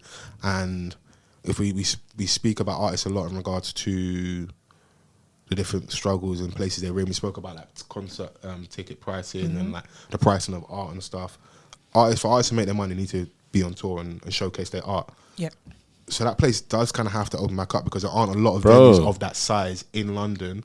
And the O2 franchise is like, this deal. Makes us a lot of money. Like, this needs to reopen. Like, but they need to, I think they need to do a better job in their statements in like announcing that certain things are going to be put in place properly, because there was a lot of things wrong with the O2 at Brixton. Yeah, if I'm being totally honest, like it was very outdated in terms of like the interior. Like it just that place. It needed a facelift. It needed a facelift. Like security. Like there needs to be some form of insurance or like assurance to the public that, like, you know, a lot of the things that led to the event at the Ashake concert are going to be rectified. I haven't been excuse me, I haven't been to that venue before, but do you think they purposely didn't refurbish it or anything because it was looked at as an urban venue? That could probably play a part. I don't think it was just an urban venue though. I don't think that. I'd like no, but I think there is credence to that because there are acts outside of the urban space that have to go through that circuit. It's one of the biggest. It's one of the big venues in London. So if it services us a lot, as well as it's just like the fact that like a lot of our artists are able to do that now. So like international act, like I saw Future there, I saw the Migos there, I saw Snow Allegra there. Like I've seen Kate Renata there. Like I've seen a lot of Janelle Monáe. Like I've seen her there. Like there's a lot of our artists or artists from the States that come there like as a stepping stone before they go to a Wembley or an O2. So it's integral. So I can imagine like other artists like in any genre would like use that venue. Do you know what I'm saying? But like, I think our point is more of like, yes, I'm with you because I said it earlier as well, that I'm sure other mainstream acts and different genres use that place, but because a lot of our acts use that place, it might not be high on the list. Is that a listed building? Like, you know, is it viewed as iconic, like maybe how like a Royal Albert Hall is? I'm sure that place gets regular treatment looked after. I know it's slightly different, BBC Proms, all the prestige and heritage there, but because of the community services, because of where it's also situated, it might not be high on the list. I think that's the point she's making. I'm just trying to support Chrissy. Thank you. Yeah. Listen to the fucking directions that I'm giving you. Capacity-wise, how does it compare to Shepherd's Bush and Hammersmith? They're not far off, they're because like, that's like 4.5. 4. Brixton's 5. It's 5K. Hammersmith's like 3, and Bush is like 1.5. When you're standing up on the stage, you look the same, but 3.5, 5. That's a lot of people, man. Nah, it's a different kettle of fish. Like, do you know what I mean? So I think like obviously if you look at all the incidents that have taken place or like any sort of like report, because it's literally opposite a police station. It is. Do you know what I'm saying? Like, so you have to consider that as well, like what they're looking at, like how many reports have we had when it's an urban event to when it's a non-urban event. Do you know what I'm saying? I remember what dancehall artists was out there and there was a roadblock. Like there's the things there've been a lot of close shaves down there when shows have been happening. So it's a shame. I think something like this has been it's been bubbling for a while. So bro, like there's been many times where I know people have just turned up. It might be Alkaline, I think. Maybe they're in there. Popcorn. Yeah, I'm saying, bro, like, man, even got a ticket still, but somehow man saw Donny in there. Scary. That's why I push back about some of the comments about the artists per se themselves. Not saying that they couldn't have handled things better in regards to the reaction and the statements and even the tribute that was done at the O2 show recently, but the onus, in my opinion, is heavily on the security that night, bro. It's all internal, and the concert goers themselves. Because if we all do a little, we don't have to do a lot. It's true. But this is at the hands of the O2, which is why I was saying that the statements need to be a little bit stronger than that. Don't just give us like, oh yeah, we'll be reopening with a bunch of like, you know, these white tribute acts. But maybe they're not looking to do that because maybe that's an indication of the direction of moving. Maybe that, unfortunately, that is where they're going, where it's just going to be, you know, like the 6'9", what was this, the form that for like 6'9", 6'7", or 6'9", 7", there was a form that the grime artists had to fill out, and it was it made it very difficult for them to perform in certain venues. Maybe it's going to be that way where it's like, it's going to be nigh and impossible for acts from our space to actually book. Just from that, all those acts they named, their tribute acts, maybe that's them saying, listen, this is our direction. This is how we're giving the community and the police an assurance in regards to the crowd. Because everyone's got to lay blame somewhere. It wasn't us. We're not liable. It was the crowd and how they move. So what we're going to do now is... Bro, everyone is to blame. Even the crowd. You niggas were moving like animals. Of course, I'm saying to the point of like, the people that run that building and trying to move forward and getting it back up and running, how do you remember, where you're talking about us getting more reassured in regards to the statement and what they're doing? Maybe they're not looking to cater to us anymore. Saying, I'm not even that desperate to listen to Lonely at the Top live. No. That's cold. Don't do that. Cool down. It is cold. Cool down. Lonely at the Top's very cold. It's very cold. But I'm not trampling over people to listen to that shit. Of course. That I would like to. That goes without saying. Yes. You know, we shouldn't be doing that at all. You know, it's that. Even the images of them, we'd like to speak to these people. Because he's going to run at us and dive on us anyways. Like 12 like men. You know, the person's of interest. Have you seen that photo of the CCTV, like grainy footage of like the 12 men that they say are persons of interest, they like to speak to them? Because there's the images of the people that rushed the doors and were trampling people. No. Oh yeah, no, it's like 12 black men. And it's I don't want to say it. Don't say it. Yeah, I know you want to say it, but don't say it. My move you, it was very weird. You know, like when it's just like notes at Britain-esque. That's what he gave on there. I say I'm pandering, but don't pander. Don't be a pander bear. You know. Anyway, speak your mind, man. Anyway, Chris, is anything else on the agenda? No, Fola. I think you covered it all so eloquently. Don't glaze me, man. Don't gas me up. Man. Listen, all I'm like, I'll just close with saying and still saying RIPs to all the lives lost. Yes, absolutely. On that fateful night. Yeah, I hope we don't have another tragedy like that again. Amen. Yeah, it was very, very nuts. Then we can move to some recent music. Music. Cuban. My shit is layers, ho. Yeah, glow. Do you know how many times did I say that? Cuban on Cuban. I've listened to that bare times since last week. My shit is layers, ho. No, it's it's a decent song. No, it goes hard. It goes hard. You know, you got yourself a little low-key little anthem right there. I love it. I'm back in the Glorilla car. I'm here, man. You know, let's ride, didn't it? So, Skrapz dropped an album though. Yeah, Skrapz did. Yeah, sick.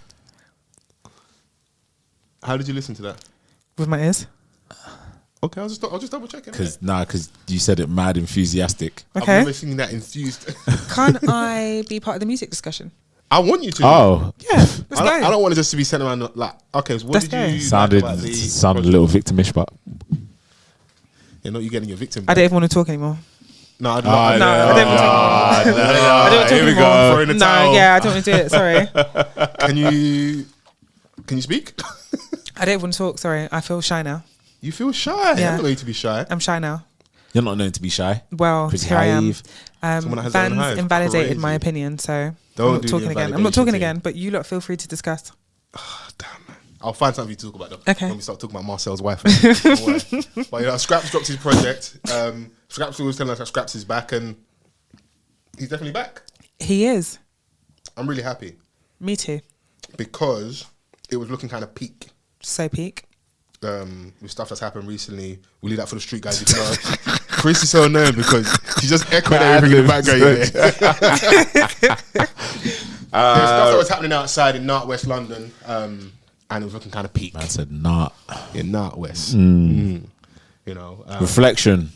Yes, and it's a very reflective album. I think this is the most like open he's been musically.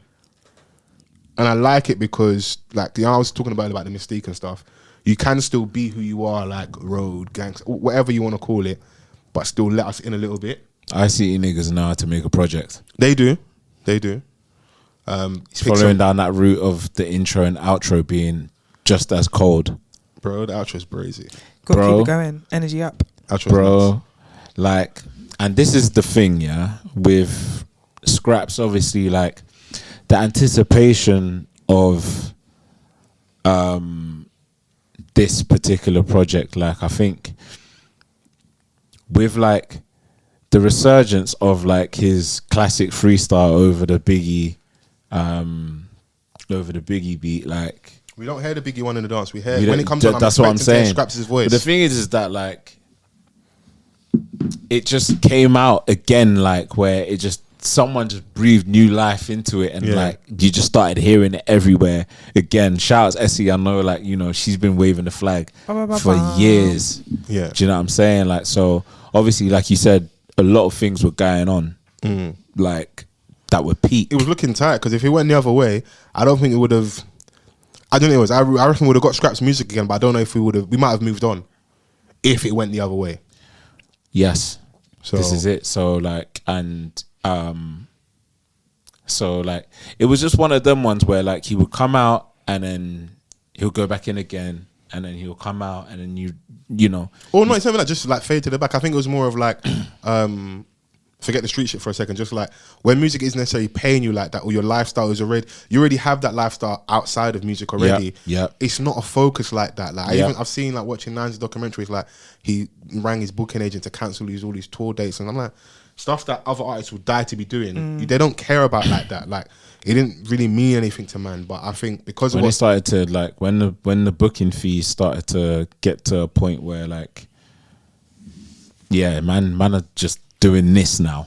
But I think it's also as well, it is the street shit when it's like the close shaves on both ends, the ops, the police, just the life, and you're like, you know what? This is my opinion. Listen to this project, it very much felt like this is my last chance. Yeah. Damn. That's what it felt like. No, 100%. Like I have to take this seriously, like, because what was the song where was it Rocking Chair? No, not Rocking Chair. Or the one with Tiggs the Author? Slim Chance, I think it was. Okay, yeah, no, Slim Chance, yeah. One of my faves. Like, it's kind of like it was like he was kind of talking to younger him. Yeah, do you know what I'm saying? Like, where you're thinking like this is someone that is like really looking at the position that he's in right now. He's in a hot space. And this is like him taking this like fully seriously now. Like this is a project that you want people to go back and look at. Do you know what I'm saying? Like, because you're still going to get authentic Skrapz.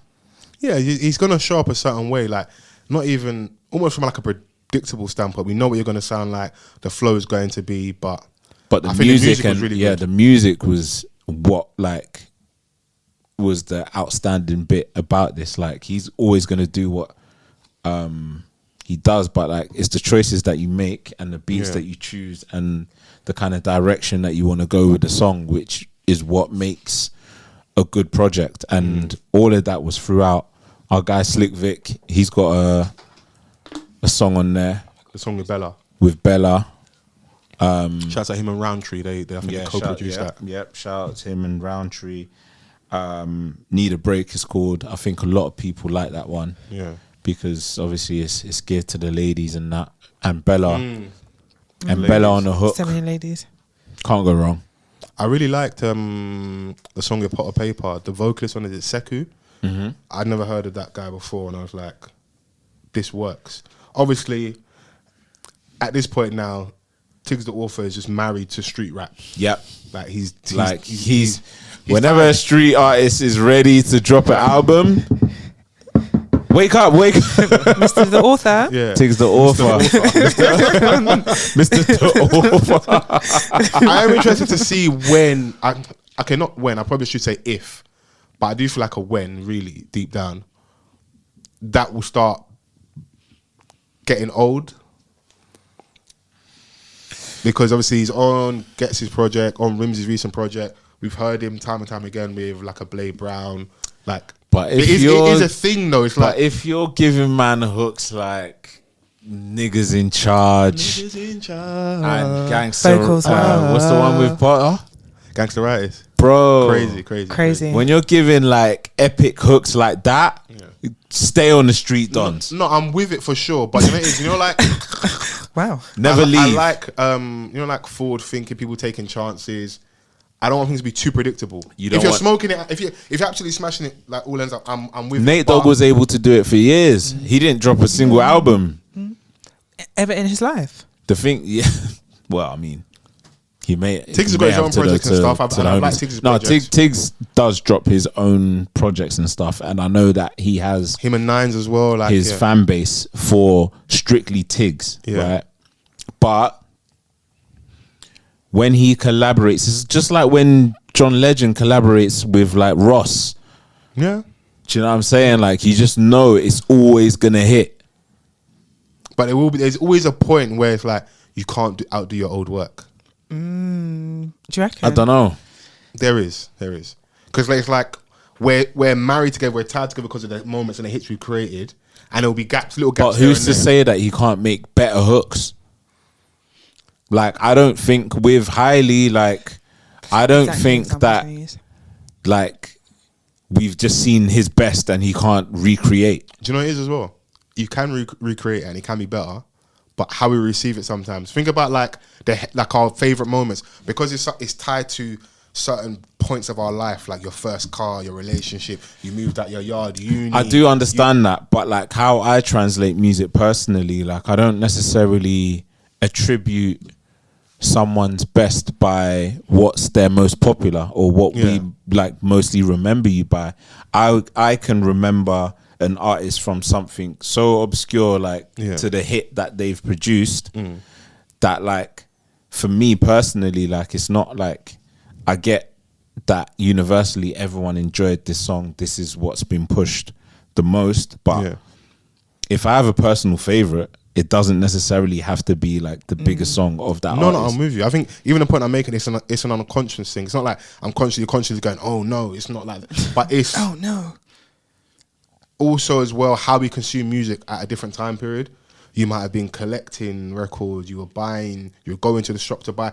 It's just a different feeling around it. So like just like when Adorn dropped, or like when Kaleidoscope Dreams dropped, that album was just cold, like, and I was just like, yeah, you had to be here. Or like mixtape era, when you're actually going on live mixtapes, like these things are a little bit different compared to now, where it's like they drop on Friday. A lot of it's because of the podcast. Yeah.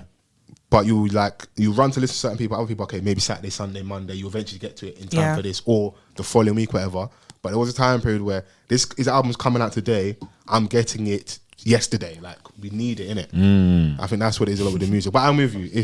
I don't want to put people in a box and go like they can never outdo it. I think it's just how we receive it. Because some stuff is actually better. It can be better vocally, it can be better arranged, the beats are better. It doesn't have that feeling. Yeah. Or sometimes it's not marketed the same way. Yeah, that's fair. Because sometimes when they put money behind certain songs, you don't have a choice.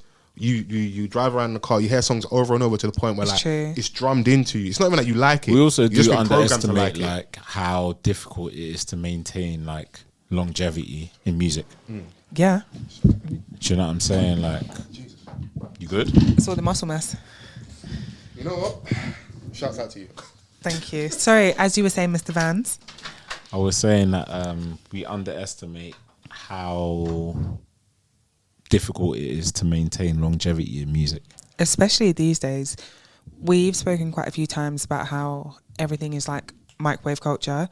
People put out a single, then they put out a next single, then they put out a next single, and then there's a feature, and then there's this, and then there's that.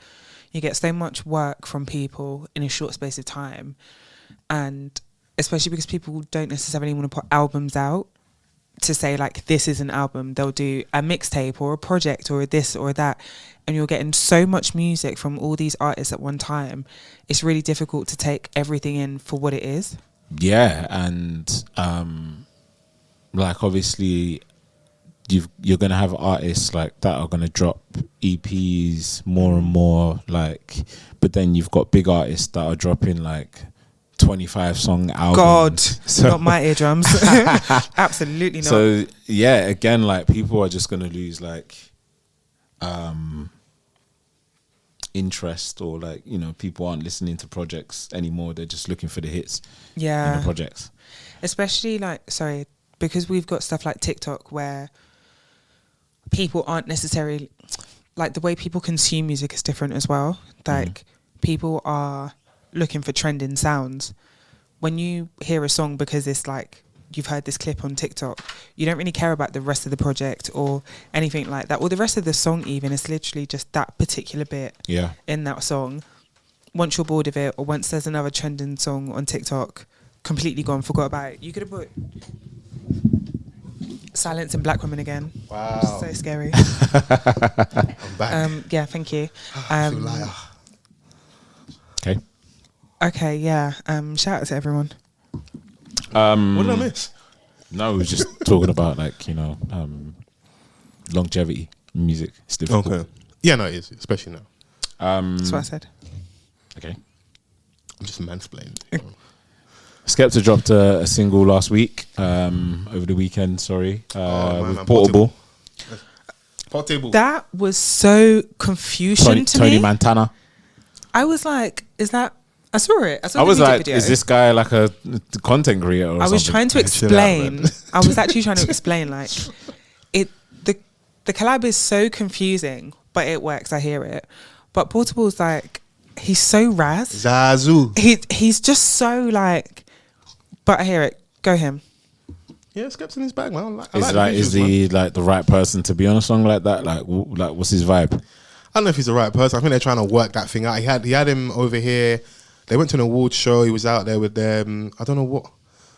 Do you see the award show where I think like they bucked Tiwa Savage and stuff when he was in London? Yeah. I forgot what award show that was, but I think he's just trying to boss him. I don't know. It's like I hear it. Yeah, so that guy's very trenches. Not, man? Like, yeah, he's very trenches. Very so, trenches. The people that understand what we're talking about, they know. If you know, you know. Yeah, he's very Raz is the Raz. word. He's just Raz.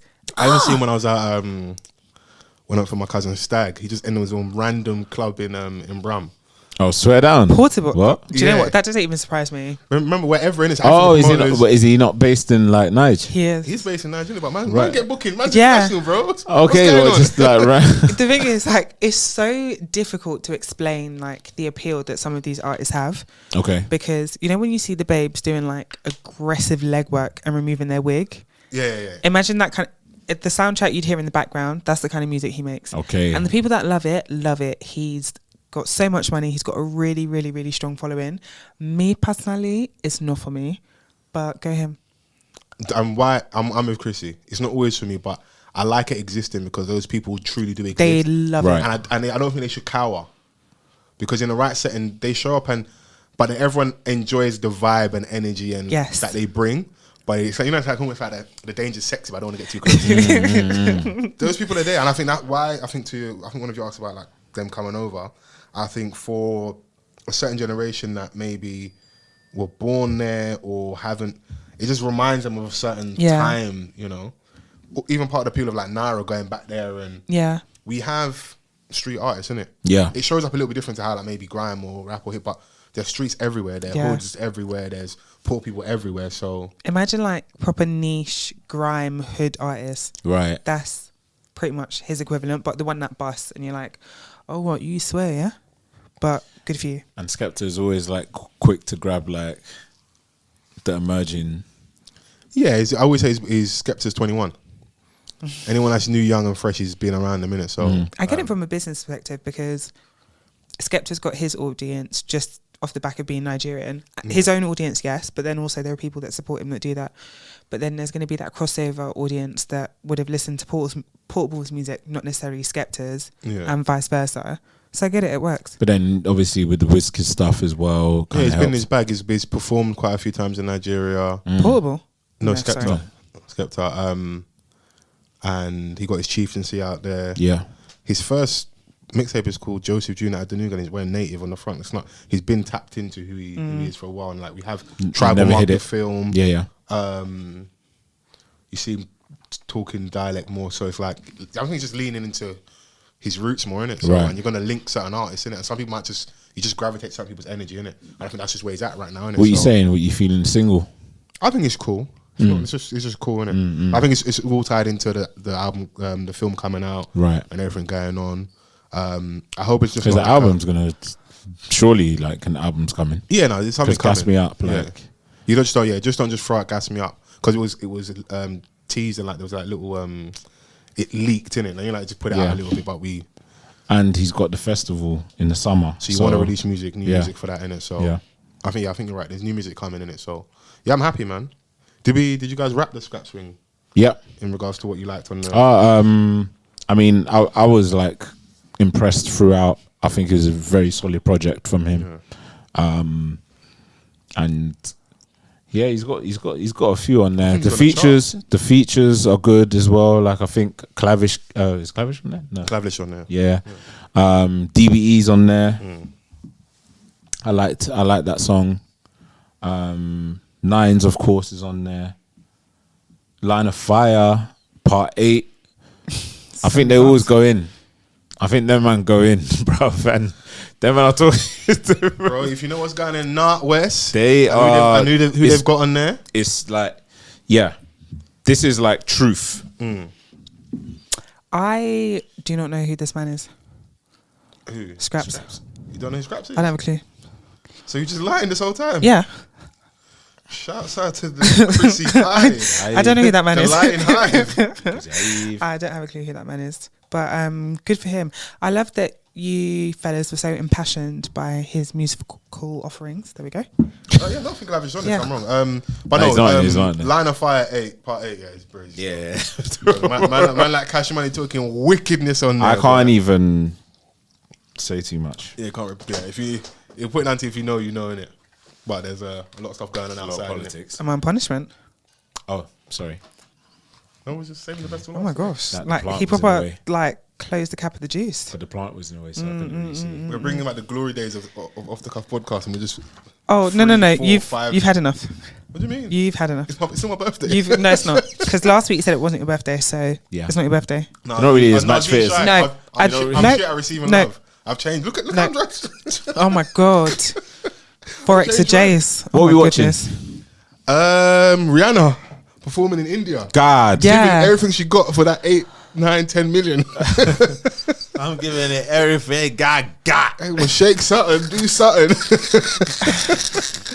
I'm happy for Rihanna. Sometimes you got to rob the bank, innit? It's true. She's in India. All you got to do is like she robbed the bank with no mask. Yeah.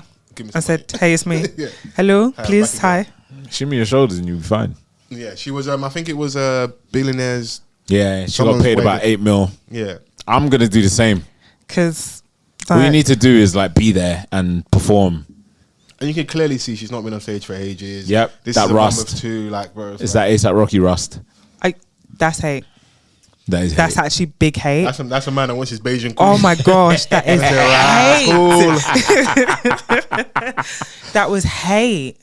Wow. Now that's one I'll encourage you to hate on. Oh, you'll allow it? Why they make it sound like I'm still? Yeah, no, because he wants her, isn't it? Can you get your friend, please? Can you get your friend, please? Auntie.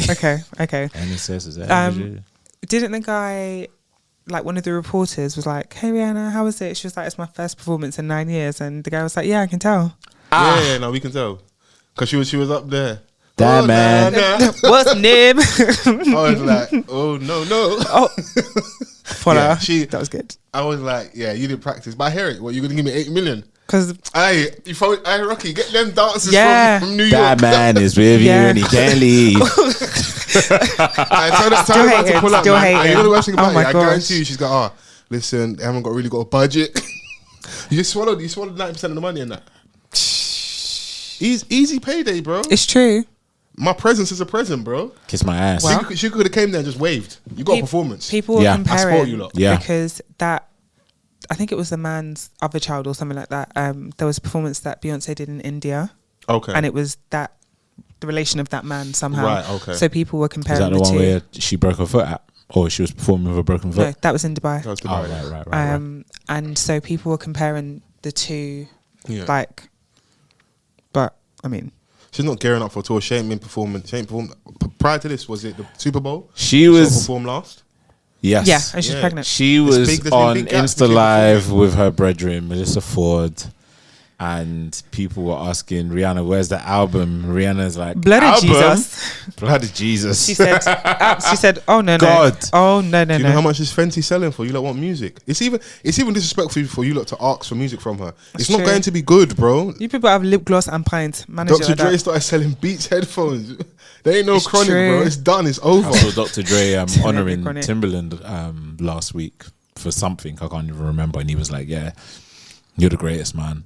He was like, you even make me want to go back to work. Oh. Cap, man. Just saying stuff on stage, man. Stop lying to us, man. There ain't no money in music for anymore. Like, not to the level of money that you was getting before. There's no need, He still makes bro. music, man, but it's just... Bro, yeah, but it's not coming out. And also as well, you're probably also so precious about stuff to the point where, like, it can't come out because you don't feel it's better than this. Bro, like, if I'm, like, touching a billy, like, I'm releasing throwaways. Releasing? What do you mean? You say that, but you don't hear from me again. You don't need to, like...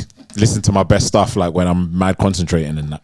No, but also remember, you also have a name and a brand to uphold, innit? You do. You don't want that to start getting kind of watered down because the most recent memory of you is Meaty. Start moving like Pharrell ever since you got that Louis V position. Damn, looking haggard. Just giving that all meaty beats. Shit. Bro, these jackets are selling, bro. Actually, he did Scissor. Hit different. I'll give him a blind. Yeah, so yeah, give him a little blind. But I'm not mad at Rihanna at all, man. I'm even upset she performed that well. She should have done even worse. Honestly, stand there with the mic. What are you gonna do? What was she performing in the clip that we saw? The "Where Have You Been All My Life" song. I don't know. Watch on mute. I'm a Chrissy still. I just saw the little clip. I was like, I didn't care. She's not even, bro. She's barely moving, dancing. This woman is still recovering from pregnancies, bro. Let her chill out, bro. But also, she doesn't have she went back to back. She does not have to do this. She's rusty. Can you? Yeah. No, she is though. No, she's like that performance rust.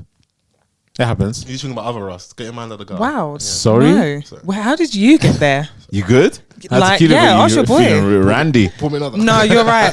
You are okay. You've had enough. I've had a long day. My goodness. What else you been watching, Fols? Instagram. Fredo's free, man. We got it wrong. Oh, eating the biryani. We thought chill out. That's what he said. That's legit what he said. Too much biryani. I see Bo the comedian commented Fredo.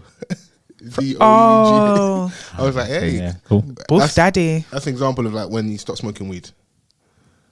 Yeah. Because I would highly doubt he was in the jail and was able to get weed. I know you got a little Paul Fredo. No, I but doubt he was able to there. get- Not there. If you're in jail in the UK, then maybe. Because weed was part of the reason why I ended up in jail, innit? Yeah. So, they're like, you know what? Over there. Yeah. You're gonna have to earn it. So yeah, he's free. He's a free man, man. So Good for him. So you weren't watching any shows? Just Shout out Fred. yeah, just on this. Yeah. You know what it was? I was meant to watch the Benefit doc. Jennifer Lopez. Benefit. Oh. There's a doc? Cute. I don't know. I think it's on Amazon. There's a thing. What's it about? There's Just story them? in it. Yeah. Oh. But that was one thing I was Titles going to watch. a I've giveaway, not. but Oh, you know what it is? I did watch the Marley film now. No, this Needy. nigga was in a relationship. What's that? That's watching the Benefit doc. yeah, because even I was like, wow. That's like, no, this nigga's in a relationship. No, as a stand-alone, I stand on my own 2 feet. You look crazy. Oh. You are gonna watch that off your own accord. I'm the one that suggested it to her. Are you crazy? But why? Like, Because I love pop culture. It's true. fair Are you enough. crazy? What's going on there? First of all, I don't know about you lot. Talk to your boy.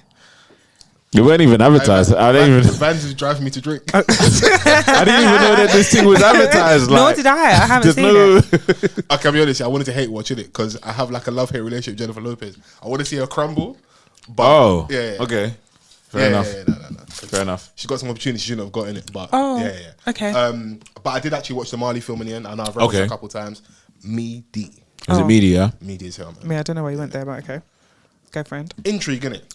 And Do you know what I do? I still do want to watch it though. I just feel like it was But maybe centered like around, when it's like, on the shooting TV. and the concert where he brings obviously I think it's Edward Seaga and like the two political parties together and stuff. But I was just like, there's just bare layers and where this could have gone. I just don't know if it was done correctly. Some of the accents were cool. I like Tosin Cole in there, obviously natural bias. But Oh, he's in there. he's in there, yeah. Shout out to Tosin. The guy that plays Bob Marley, what's the I'm trying to remember the actor's actual name.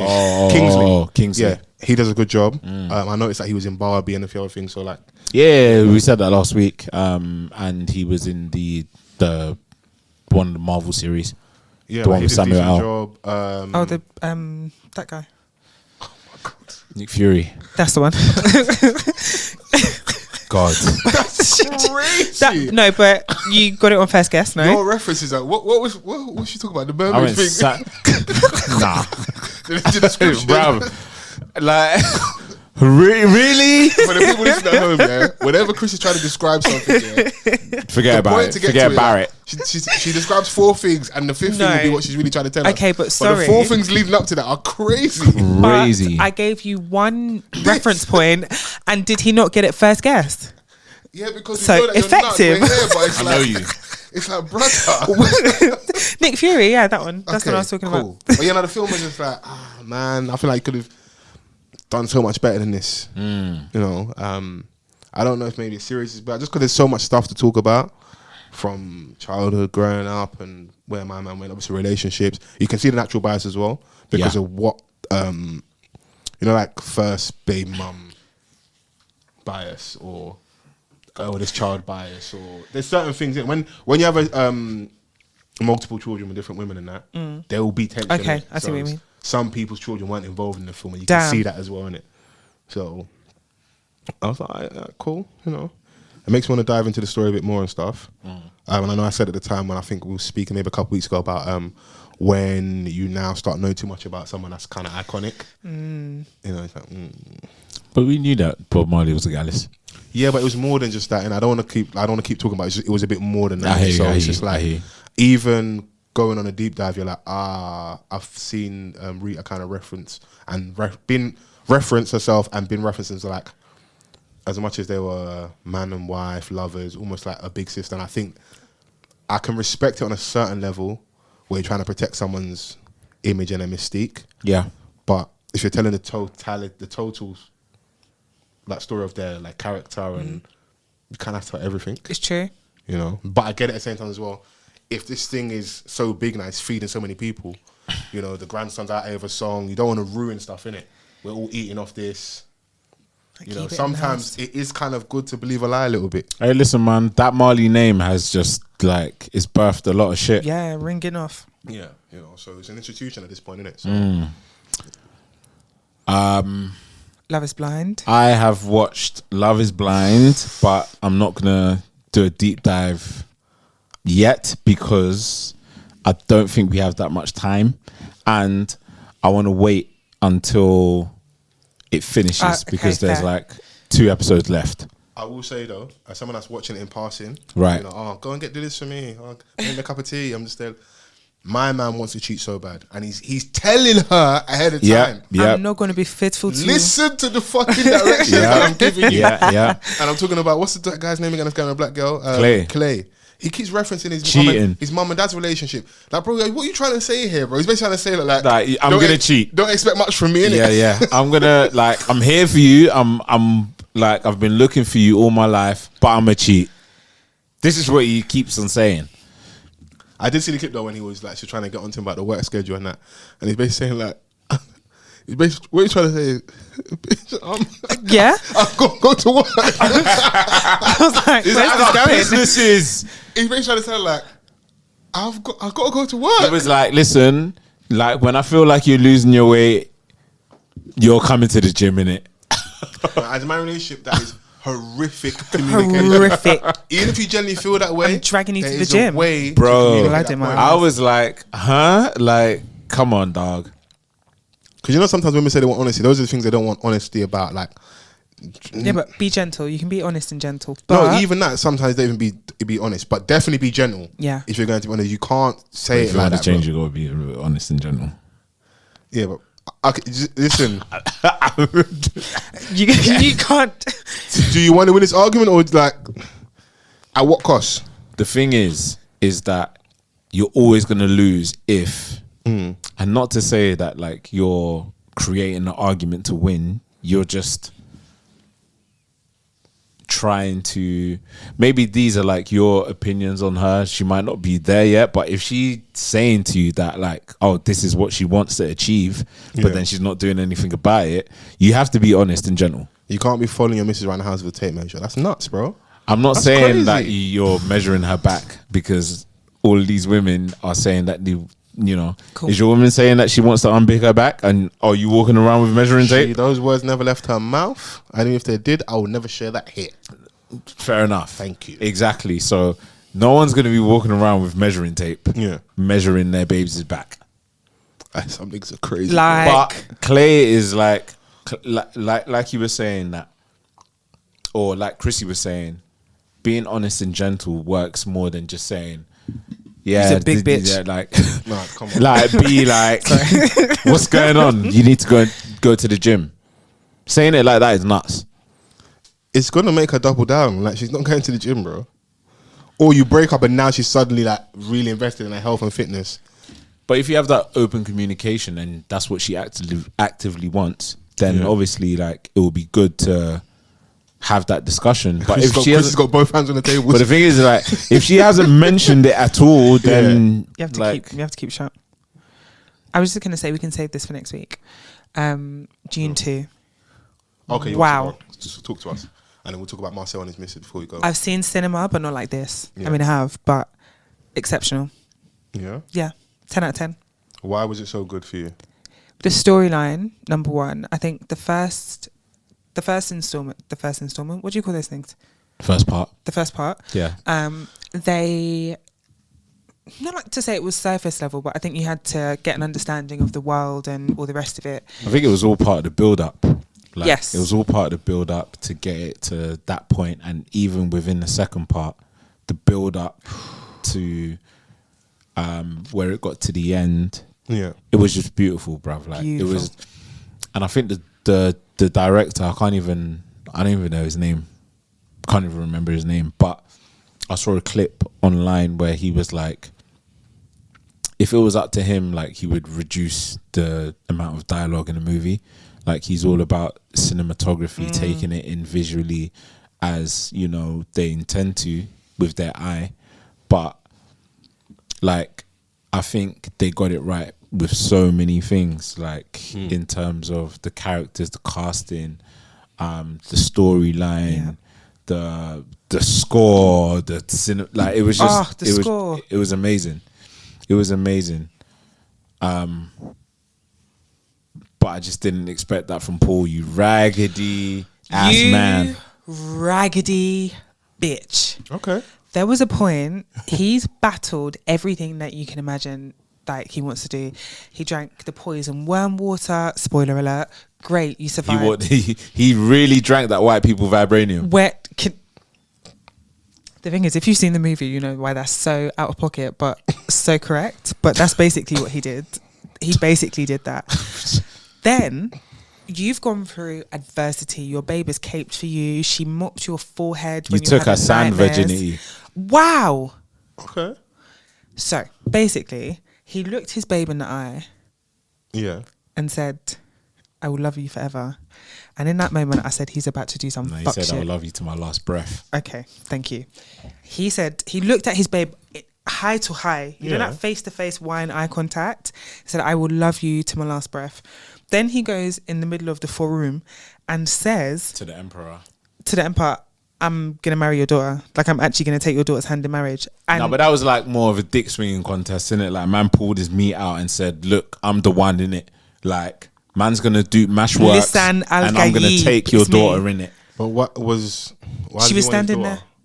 Power move. It's a power move. Or just to get some... I'll kill you or I'll marry your daughter. Basically, like... That's a crazy ultimatum. Because it was more of a story of... well, I'm not going to say that this is like the whole story, but it was part of his like getting revenge. Okay. Because they took over, you know, his people and killed his dad and this, that, and the other. So when he got to that position, like, but all throughout the movie, like, Donnie was moving mad humble. Yeah, but he's... Then when it got down to the play crunch, humble till it's your moment. He killed the white albino Don. That was like... The white albino, okay. It will make sense when you watch the film. Okay. Like, there's no one left. Yeah. All these killed people. The Baron, the Donnie that, like, you know, called the shots in, like, killing his, you know, prominent people in his life. Yeah, he ran through them, man, and then he got to the Emperor and was like, "Yo, like, man's gonna." 2 seconds after saying to his babe, I'm gonna love you till my dying breath. In that setting, it's like you watch them like medieval, the knights and this stuff. It's like that's more of a power move. Like I'm gonna unite this kingdom. But it was everything that she was against, and that she feared that he would become. Do you know what I'm saying? And but she power trusted. corrupts, innit? Does it? So you got someone that wants to be, and also there's vengeance on his mind. If you killed all my family and that, like the love thing between me and you is cool, but like I've got honor my cool. I've got honor my ancestors. So like it gears up for a part 3, which is going to be the like. I don't want it to become like anything after that. No, it's a 3-part thing. Obviously, it's based off a book that came out in the 60s, and like how it's been portrayed. Like June, the part 1 was great in itself. I was just thinking like of ways of how they would top this one. Cooked, I can tell. And they did that. They did. I would say it was a 10 out of 10. I'm going to watch it again. That's for you. Exceptional. Like there's a lot of 2.5 hours, 2:45. Not one point did I feel sleepy. I didn't want to take a nap. I was alert the whole time. Did you go to cinema to watch it? Yeah. Where else would I watch it? You can watch it. This day and age, there's always a link. Oh my God. You know how I feel about links. It's not that type of movie to do that. Like, it's not that type. Be a lady. Like when there's like a sci-fi type, fantasy type movie, you want all the effects and the feeling. Fair. Yeah. And if you've seen the first June, you have to see the second one. You have to see. I haven't. I'm taking this. I'm gonna watch it. Some of the references you make, like the white albino thing, crazy. But it will actually make sense when you watch it. If you're like, but I must say, if you're not a fan of that genre of movie, even though like with how amazing it is, like some like there's gonna be parts where you're just gonna be sitting there like. Do you know what I mean? As long as I get the synopsis right and like because you said it's based off books, there's a reference point. I just go into those things open minded, innit? So. Yeah, because some people found the first June boring. Really? So not much dialogue. There were at the end of the film, there were 2 separate couples, and it was like both guys. You could see them trying to explain to their babes what had just happened. You know when you can see them like just being like, "Well, this happened, and then this happened, and this happened." She's not taking him at all. Just looking at him like doing the Lord's work. But I would 110% strongly suggest even that people go and see it, even if you haven't seen number 1. It's like you can watch it as a standalone. You won't really understand, but what I'm saying is that it's like beautifully shot. Like you can enjoy the film for what it is. Definitely go and see number 1. Like watch number 1, and it's on Netflix. Yeah, I'm you're glad. Unhinged if you just go to see part 2. Scary. I'm glad it's not on Amazon because they like to do that thing of making movies paid for, like the part 1, but it's on Netflix. So watch number 1 on Netflix and then number 2 in the cinema. It's a long movie. I did watch a new series of new season of BMF. Oh yeah, I heard it. It's out. Yeah, it's out. So. Lionsgate, you will pay, you will crumble. Neo has an interesting toupee. I heard. Yeah. Neo's in there, innit? I heard 2 Chainz is in it as well. 2 Chainz in it. It'll be interesting, yeah. It's back in it. Schedule's back on. Okay. I'm gonna give my quick recess review. Okay. Yes. So I was at recess on the weekend. This was. You saying any listeners came up to you and that? Yeah. Shouts out to Mally. Shouts out to Dylan. Okay. Did they touch your locks? That's a crazy question. You know? I don't know. That's nuts. That's not how people like just treat me and that. Like, man just can I touch it? Man just rub me for good luck in that. That's crazy. Like a genie, like a Buddha.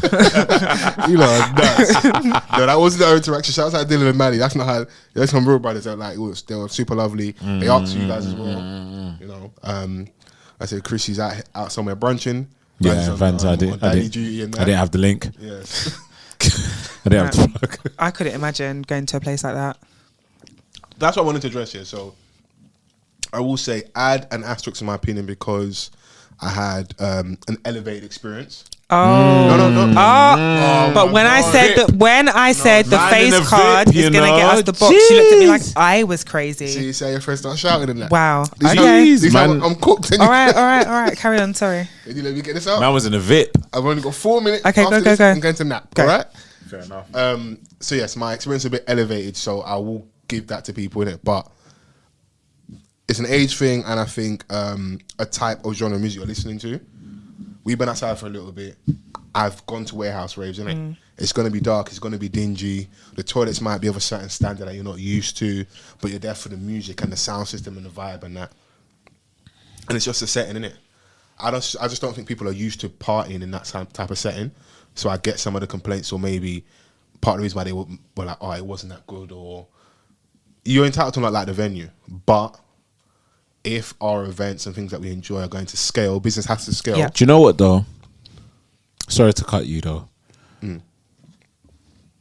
With how many tickets they sold and how many people that occupied that venue, and the small number of people that I saw talk shit about it, I blocked that out because there was a lot more people. It's hard though. It is. It's hard. But don't pay attention to the feat that they accomplished. Yeah, no, it's massive. Just seeing how much people out having a good time was crazy. Wait, can I clarify something really quickly? Yeah. When I said I would never go to something like that, it's not like the venue, not the event or anything like that. For me, it's the amount of people there. That's like, you're not someone that wants to be around that much people like that. Yeah, that's what I meant. I thought, let me just. Chrissy will pay for like tickets to be side stage, so she doesn't have to talk to me. Honestly, honestly, and I need a clear exit. I need to be able to get out. Yeah. Did you feel patriotic when you heard Giggs perform his 06 material? What, Soldier in it? Are you? I'm not patriotic. It was like, this is a time, but I didn't. Did you close your eyes and like put your hand in your chest? I don't close my eyes in the dance, but you need to be alert at all times. Check your shoulders. Your hand on chest like and look to the sky. No, hands free, ready at all times. Did you throw your peas up? No. But no, it was nice, but you lot are crazy. No, it's this way. I'm cooking. You lot are cooking. I'm getting pan fried. I don't think it really translated in the building. It didn't seem that way. That thing is like, do you know what it is? I feel the recess audience. There's definitely obviously aces, whatever, but bro, just come and perform your bangers, man. I'm sorry, man. Are we tired of talking the hardest? I'm not yet, no, but I can see that's always probably what the conversation one has. Like, when do we start getting tired of certain songs? I'm seeing that conversation brewing a little bit, but I think it's also attached to maybe him and where he's at currently, the Diddy thing. It's like it's not a great time, innit? Damn. It's still don't let the chatter online gas you. People definitely dance doing this, like they were when the Drake song comes on. Like it just felt like people were waiting. Like stop playing. We know what you're gonna perform at this point. We know what the set list is because it wasn't a gig show. You're coming out as a special guest thing, so it's like 10, 15, 20 minutes. It's just come and do your hits, innit? So I went to, very quickly before we wrap up, I went to the Adekunle Gold concert. Dookie Gold. It was fantastic. First of all, his babs here. He looks so handsome. What are they saying, Fols? You just had to trim. He came on the stage, Fredo. Shake your dreads. I know he's finished. I know he's finished because I've asked you to shake your locks before, and you said, "Well, no, man, I don't like this agenda for some of my black queens. They want all the men to cut their hair and that. I'm not saying. No, this is crazy, man. It's anti-black, man. But he looks so handsome now. Can I finish? No, I'm cooked. It's because I never sped it, and when he came on the stage, there were like audible gasps of babes being like, "Someone's husband, crazy." His wife came on stage, beautiful gowns. Nah, get out of here, man. What are you doing, man? What are you doing? Can I? Oh my god! That's how the man feel when they see Steph Curry's wife. I move, man. We have to wrap the shit up. Fantastic vocalist, fantastic stage presence. Had a whale of a time. Yeah. If you can see him, definitely go and see him. Yeah. Was it sold out? No. Okay. Wow. Because I shout out to my Nigerians, One thing we're gonna do is we're gonna lie about selling out shows. Chrissy, last 10 minutes, let's just speak the truth about everything because I'm cooked, Donny did not sell out, innit? Shout out to Dookie Gold though. Following. What's wrong with you? What's going on? What's really going on right now? Because Koyemi at all. Please, let's wrap this shit up. Let's be going home. Can we translate? Chrissy says she doesn't understand what's going on. I said I don't understand what's going on. Let's be going home. No, he didn't sell out, bro. He didn't. No, to your earlier point, we need to stop doing that because I'm going to try and speak sober right now. Right. You're setting yourself up for failure because if you go and do a venue that's 10,000 and you are misrepresenting your numbers, whether that's your people lying to you that you did 10,000, like people were calling. You're going to think the next time you come out I'm doing 20,000 because you want to feel like other artists. There's nowhere else to go after that. And who really wants to go back to then going and doing like 2 and 3? And that's... Bro, he's selling free tickets for 10p on a weekend. No, were they really? Stop. On the day, people were calling me. Wait, Chrissy, when did you buy your tickets? Last year. Okay, cool. Bro, I was getting phone calls on the day. Like, I got free tickets. What man trying to give away the tickets and that? Blood of I got lamb. free tickets. Like, do you and your people want to go? You and your people. Fam, when do you ever hear someone saying, Vans do out- you and your friends. and your Plus friends? all of your bring your mates. Vans out there with a lady with 7 kids at the concert. Guys, let's wrap this up. Wrap it up. Shout out to Dookie Close your Gold. pod. Close your That's pod, a please. Dookie Gold though. Yeah, let's speak some Big truth shout out. before we go. Marcel's missus, man. You're crazy, man. Oh, Hey, we need Not even a famous Donny in Ray Shrummered. Ray what? Slim Jimmy. How do you say the name? no, that of was the band? perfect. I'm Honestly, too drunk. I've got a list, but that's crazy work. Ray Shrummered. guys. At least Mostly guided. DM Sway Lee in it. Bro. Why is he the? He's the Hey Arnold Don. Chill out, man. I speak of truth, man. Okay. the cool. Stewie, the black Stewie. We got The black we got 2.5 Stewie. minutes left of truth. No, He's we like don't a have. Stewie, we like don't have any more adult. minutes. Okay. But no, seriously, yeah. Like, With dreads. finding out And your a beret. missus cheating on you like this on the internet and getting outed because the other the person she's trying to cheat with or cheating with, their baby mum outs her. That is a failure in cheating. Yeah. Yeah. But that didn't sound like stuff's already happening. Like she's trying to rekindle the fire. Line of Yeah, Fire maybe. Part 9. Yeah. This is this is exactly what it is. But the thing is that like when you're trying to reignite the fire, yeah, and like Donny's not receiving it, it just makes it even worse. Yeah, be shy. What's the house song? When the fire starts to burn. You know what song I'm talking about. This Yeah, one yeah. to save me. Because Yeah, man's yeah. not gonna help me. with This that. babe's just Don't doing the put flipping it Black out. Beatles challenge in the DMs. You know what thing about it, yeah? It's not the cheating, it's the aftermath. Do you know what it is? Justice for the women about how the man them move when they cheat, Would've got it because somewhere. she was moving like how the man them move. She went for the gang press, that heavy. Sports. I'm gonna put the rings on top of each other. 18 You are my to stars. Marriage, You are my yeah. moon. You're the only one I check for. She put the rings in the background of the statement. Yeah. By now, most of you would have seen what's going on. Starting by now, it's I've made a huge mistake. I've embarrassed not only my husband, but myself and both our families. My actions were foolish, and I've hurt so many people around us, but most importantly, my husband. I've said a lot of things that I shouldn't have, and it was stupid of me. So I won't sit here and justify my actions. Those decisions should have never been made. I want to publicly apologize to my Marcel. My I Marcel. ain't your Marcel anymore. Marcel with a lowercase m, you know. That is just, I'm sorry. But Slim Throw Jimmy away. in capitals. Imagine. Just Oh, as that's what loudly as the rest of the noise. For all the hurt, embarrassment, and pain I've put him through. Can we pause there? Go on. You can't describe your cheating as noise. Fam. I mean, She's a tactician. Bro, she's a misogynist, bro. Fam, she really had studied She went the to 101 cheating book. finishing school. like Yes. cheating. What you saying? Like you saying stand up? We just Something got like, to yeah, stand up. I want to publicly apologize to my Marcel just as loudly as the rest of the noise. For all the hurt, embarrassment, and pain I've put him through. There is nothing and no one in the world that comes before you and our family. You weren't saying that when you were DMing Slim Jimmy. Oh, it's just a DM. She's sending nudes. Don't be a wicked woman. No one could ever compare. I love you beyond measure, with no doubts, with no question. You are my beginning and my end, my forever love. I love you. Full stop. What about her middle? Throw that babe in the bin. No. What about? She said her beginning and her end. What about the middle? Yes. Beginning, middle, and end. What about the middle? Her middle's been DMing taken. the non-popular band member. You know what though? Justice for the non-popular ones, because like It's true. We was talking about Omelette. You got to create a little scandal a little bit. Yeah, everyone's like, oh, I feel, it's not even like it was Drake or Burna Boy, this person. No, justice for the dons that are doing 2,000 and 3,000 venues and that, man. Yeah, doing the same thing as me, but less wavy. Yeah, they're still lit. Jaded and that. Yeah, that's peak hate from Drake. No, guys, we need to lock this thing off. No, bro. We need to lock it off. We've got a minute and a half left of truth before We- we go. Yeah, we need to lock this Cam's thing about off. to die. Chrissy, we've got 30 seconds of truth. Everyone, good night. Thank you for listening. Yeah. If this was your first time, welcome. This is a wild instruction. If it's not your first time, you know what we do, baby. Use the hashtag off the cuff pod. That's the Yes, one. you know where to Yeah. find us.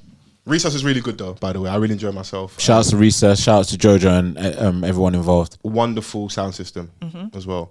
I will say as well, in certain venues, I think you do need drugs to enjoy yourself. Okay. Shout out Skrapz. Good night, everyone. That's crazy. You know what? Shout out to Chrissy. Yeah, bye. Yeah. Peace. What is